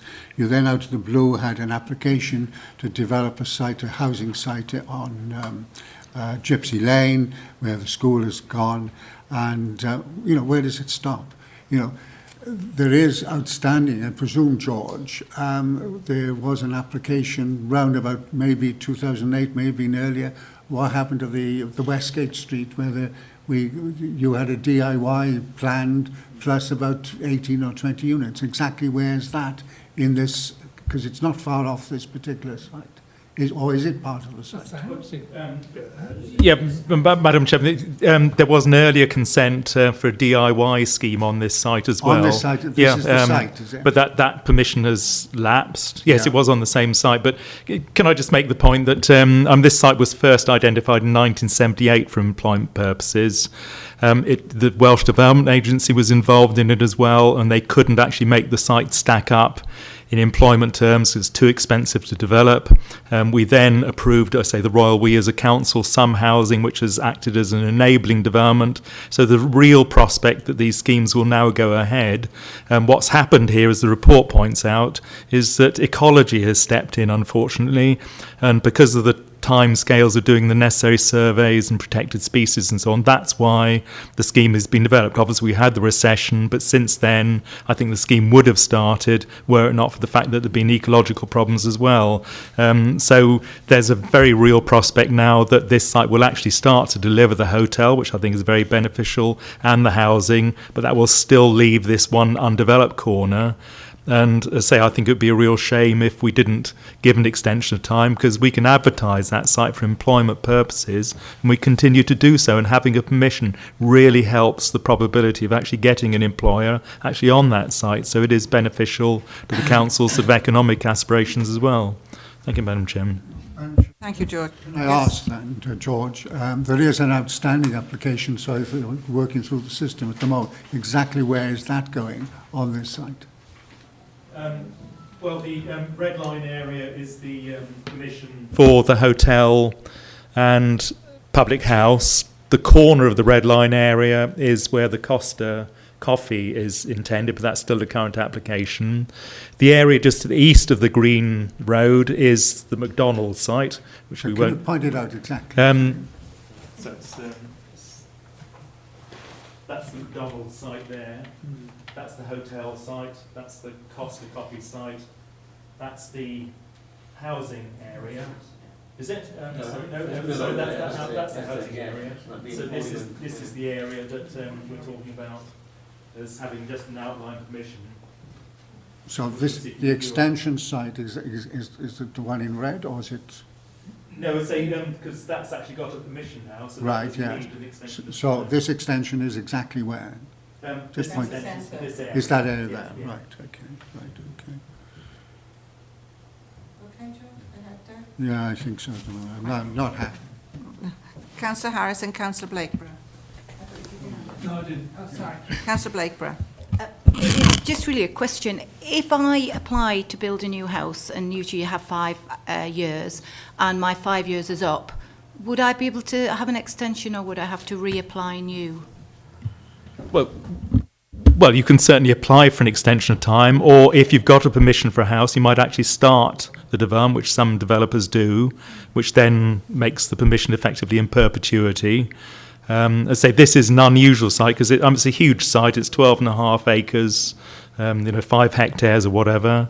It's been very difficult to develop. As I say, they've got a number of permissions on it now, including the housing. So they've actually got permissions which are effectively ready to go. So is the hotel. All that remains to be done is the ecology surveys, and I think there was a safety audit on the access arrangements as well. I think that colleagues in the Welsh Government, because it's their slip road, are still to determine as well. So there's 2 issues holding up the development at the moment, but that's all. I'm just concerned that if we go outside a process, there really is nothing stopping other applicants coming forward saying, well, they've got an extension? Why can't I have an extension? Why do I have to totally reapply for a new application? I'm just a bit worried going outside of the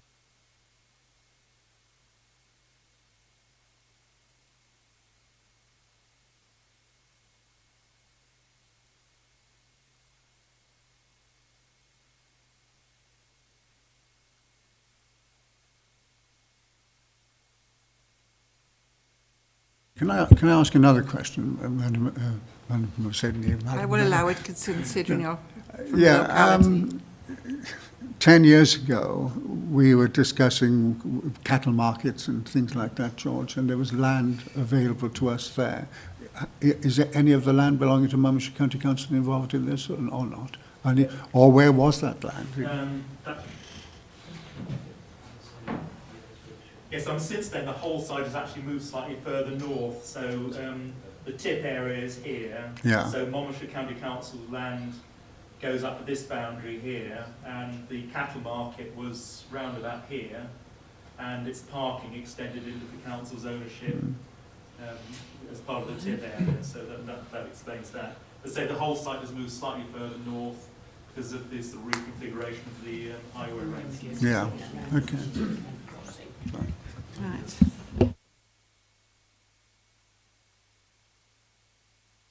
No? Anybody wish to move? Councillor Murphy? I move approval, Chair. Thank you.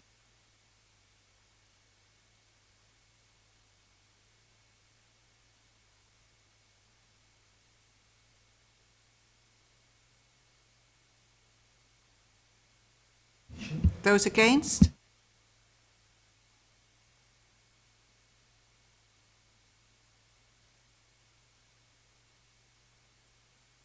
We now go on to page 89.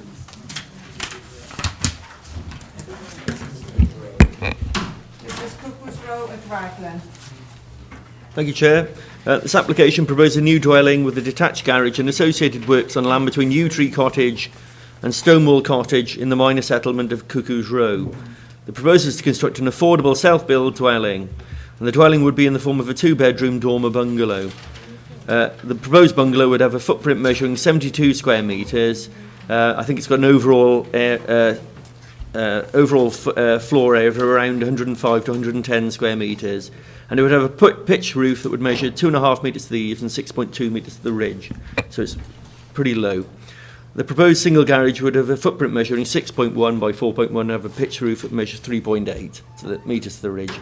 And the proposed materials would include painted render and Waney edge timber cladding for the external walls, mid-brown tiles for the roof and white UPVC windows and doors. And the proposal is presented to committee because the applicant's employee of the council. Policy H7 of the local development plan, which allows for sites in rural areas adjoining rural secondary settlements, main villages, minor villages, and this is a minor village, that would not otherwise be released for residential development, to be developed for affordable housing as a rural exception site to meet an evidenced local need. And it has to meet three criterion within H7. A, that the scheme would meet a genuine local need, evidenced by a properly conducted survey, etc. And B, where a registered social landlord is not involved, there are clear and adequate arrangements to ensure that the benefits of affordable housing will be secured for initial and subsequent occupiers. And C, the proposal would have no significant adverse effect on village form and character and surrounding landscape and not cause any traffic problems. Just running through the photos, we saw the site yesterday. It's just off the through road there, bounded by a hedgerow, and that's looking at the back of the site into the field. The site is primarily on your left with a little bit to the right-hand side. That's the minor lane, which with the site on your right. Again, site on the left. And that's the site in context, showing it broadly within the grouping of Cuckoo's Row with Yew Tree Cottage to the north. And that shows how it would sit on the site. Got a bit more detail on that. The access in the central part of the plot. And that shows the house there with the garage and access on the northern edge there, as it shows on the plan with the planting scheme. And that's the dormer bungalow. And that's the garage. Right, I'll leave it at that plot plan there. So the proposed dwelling would meet a local need and would provide an affordable dwelling for a local resident of Cuckoo's Row where there is not an affordable alternative. And the development will be built under the Build Your Own Affordable Home scheme that was introduced by the Council in 2011. This is the first application for this type of development given the recent recession and the lack of availability of finance from lenders. And the applicant has gone through a number of interviews and her details have been scrutinised by the Council's housing team to ensure that the applicant meets the criteria for rural exception dwelling. The housing officer fully supports the application and has confirmed that the applicant meets criterion A of policy 87.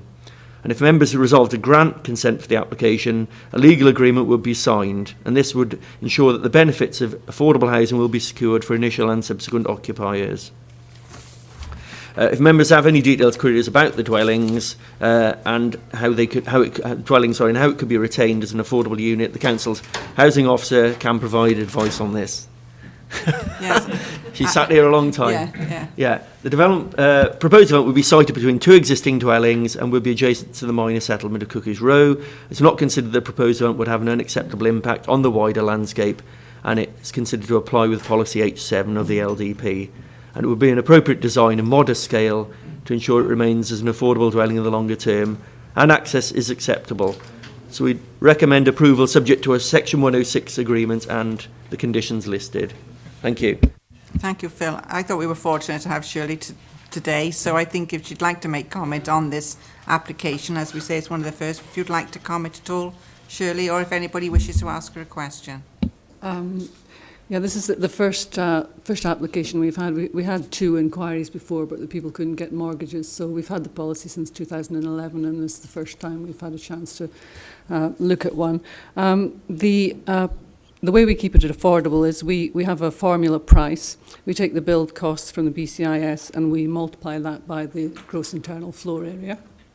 We add on £10,000, which is a nominal plot value, and then the answer that we get, we take as a percentage of the open market value. So in this case, this house will be capped at 66.2 of the market value in the future.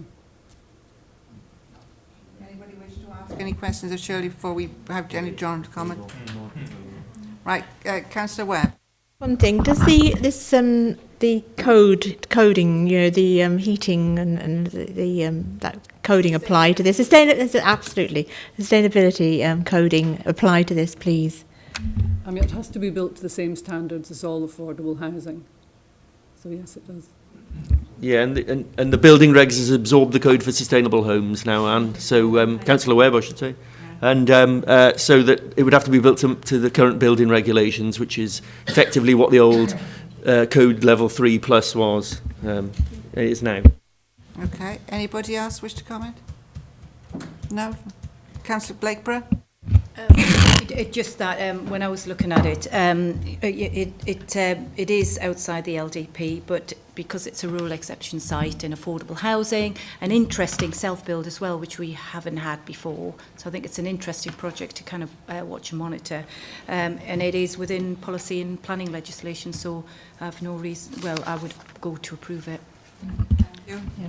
Councillor Harris? Only to say it's just good that we've got something like this coming through. It's taken a long time, and I'm sure it's going to be exciting and a good precedent. Thank you. Right. Moved approval, did you say, Councillor Blakeborough? Have a second, please. Right, and could I have a show of hands for approval, please? It's unanimous, I think. Councillor Davey? Right, thank you. Yeah. Thank you. Thank you.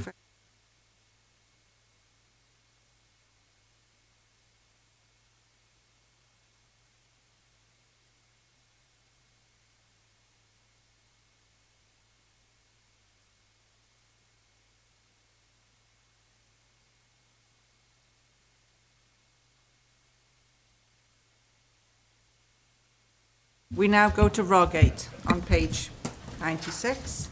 Phil? Thank you, Chair. Yeah, this is the site we looked at yesterday. If you remember, we gathered by where that silver car is there.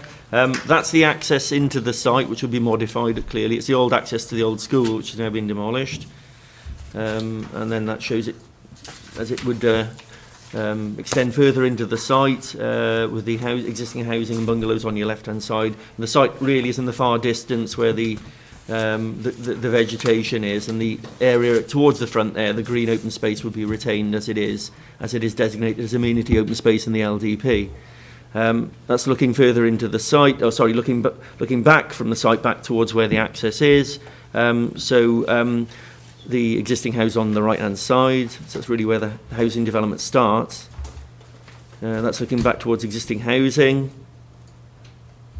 within the site, and then that's looking towards the back end of the site where the existing garaging is at the back of Medway, and you notice there's a sort of informal walkway. There's nothing actually formalised there, which the local member is keen on actually using as a link in and through this development, which I'll come on to afterwards. Again, we're sort of going around almost in a clockwise fashion, really around the periphery of the site, really looking at the back edge of it. And then that's the school, the new school site which adjoins the site. And that's looking with the school on your right-hand side, and the site would be at the far distance there. Oh, dead fly just landed. No, it's not. Right, here we go. And then that's the stub road into the school, which will be at the bottom edge of the site.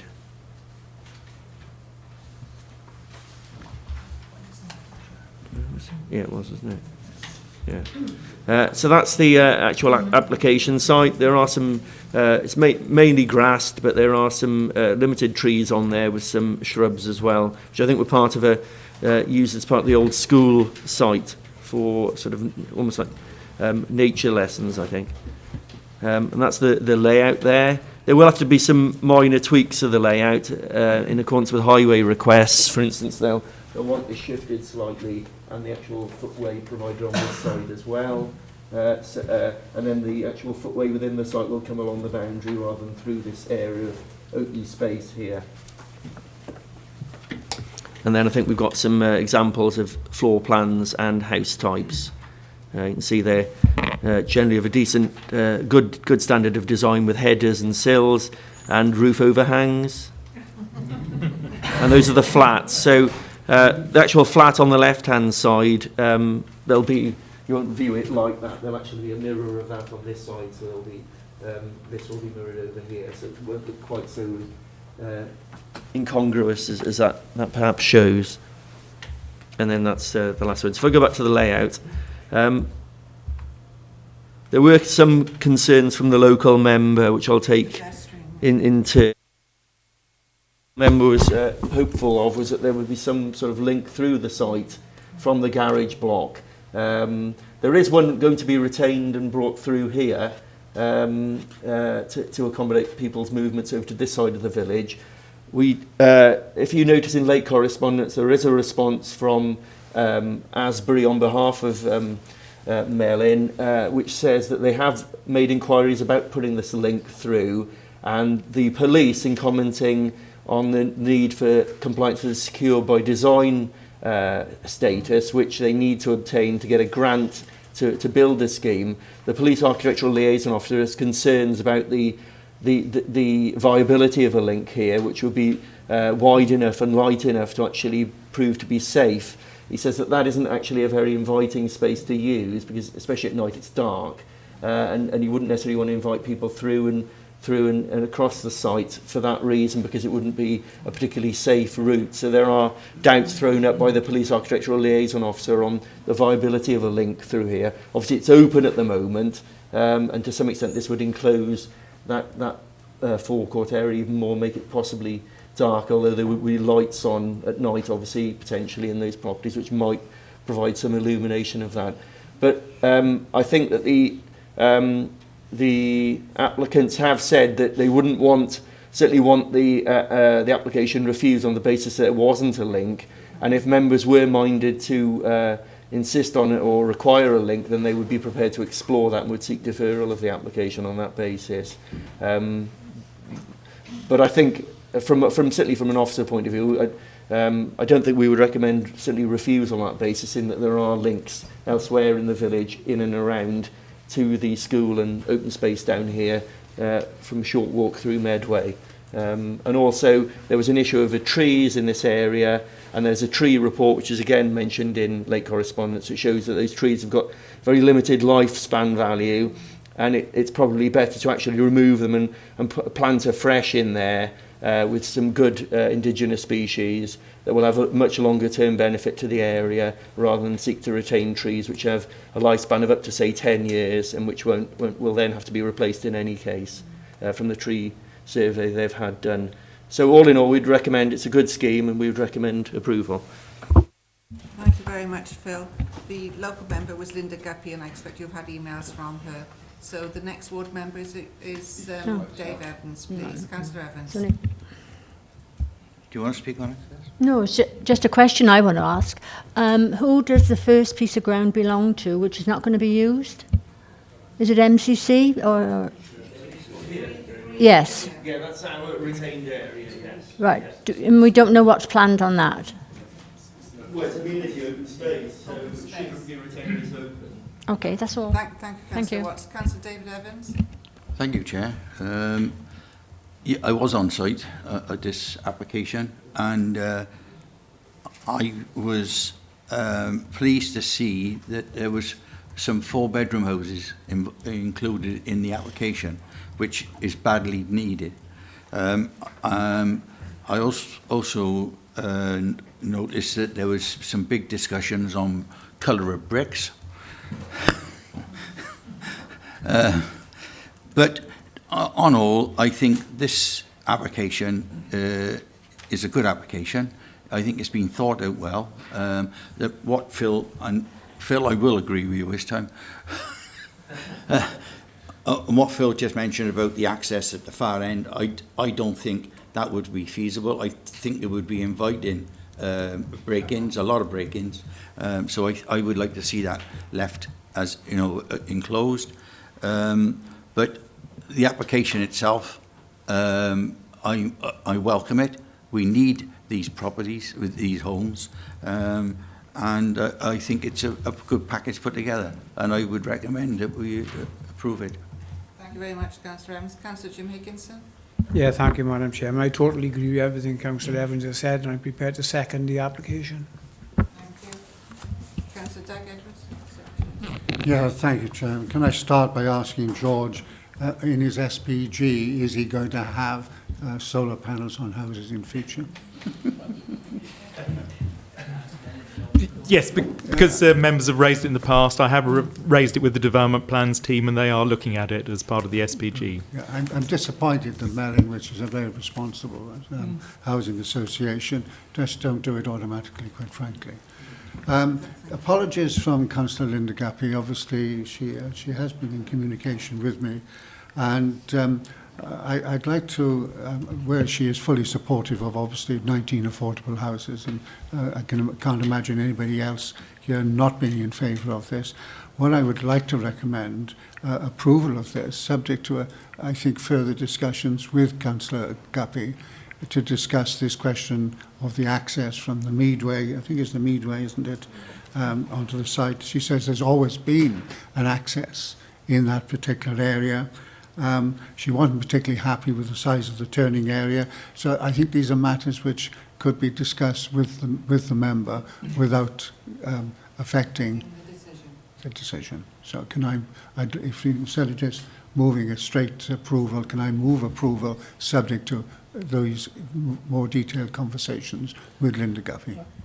I'd have taken advice from Phil. Well, the only thing, if you do provide that link, it could change the layout quite substantially. And so I think members would need to, well, potentially. I'd like you to convince which I wouldn't, well, it's a matter for members, but, you know, I've heard comments from some of the members that they wouldn't necessarily want the link put in there for safety reasons. But, sorry, do you want to? Mark, do you wish to comment? If I may, Madam Chair, yes. I picked up on this issue early on in the planning committee meeting, and I actually took the opportunity to undertake some measurements on behalf of yourselves. And they're very rough and ready, but I think the only benefit you will glean in terms of pedestrian movement from Meadway, that if we provided the link through this very unsociable area, the garage forecourt, And if you look at the access road where it terminates there, and if you came through the garage forecourt, walk down to that junction there, as opposed to walking around, I think in the long term, you only gain about 12 metres in walking distance. So I think that just puts it in perspective for you. And I would say that we do promote permeability through developments and interlinking developments, but only where they are appropriate and safe and are overlooked, etc. And just again to put it in context, it's not shown on that drawing, but if you go down to the access road to the school and that linked footpath from the new road to the existing, again getting down onto Station Road, as if you were walking to Seven Tunnel Junction, in reality you gain about 43 metres. So I'm just putting that in context for you and how you take this forward. So you'll keep more fit if you didn't have the link. Is that what you're saying, Mark? I wouldn't dream of saying that, but yeah. Thank you. Councillor Harris? Thank you, Madam Chair. It's just a thought that if you go along with Doug's suggestion, it means that one member who's not a member of the planning committee could veto the scheme if I've read it correctly. No? Well, what if the local member doesn't agree that we're not going to have that link through? What happens? What happens? The easy way is to go then back to delegation, isn't it? Because you can give the delegated committee. Councillor Watts? Yes, what the pathway we're talking about is probably a man-made pathway where the kids have broken the fence down and walked in. Councillor Murphy?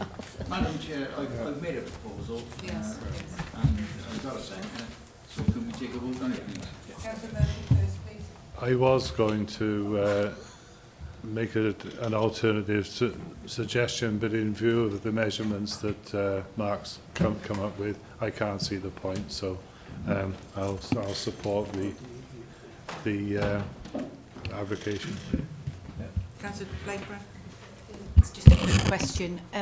With the active travel bill, does this design fit within that comfortably in terms of kids being able to come out and walk to school safely?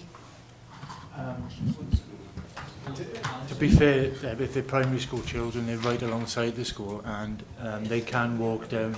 As I said, I gave the figures quickly just to try and put it in context and not to get hung up on providing this link footpath when the actual walking distance are not massively different. In terms of active travel, this footway provision, there's plenty of provision to get onto the main thoroughfare, to bus stops and so forth. It's safe to cycle on that very short cul-de-sac, so I think it's reasonable, yes. Right, thank you. I think we'll go now to the vote. Sorry, Councillor. Can I just add that we have Folly Red together with the same bricklayers? That's why you made it. Okay. Councillor David Evans, I believe you moved approval. I did. And you seconded. Could I have a show of hands for approval, please? And that is unanimous, Chairman. Hey. You've abstained. Right, thank you all very much, and thank you all for being so patient. I now declare the meeting closed. Roger, don't go. Oops. Yes, The beautiful. condom isn't keeps she? coming off. I haven't got time. I've got to be at Omega for 6:30, and I've got to go in. I know. Will you bring it with you next time? Dave?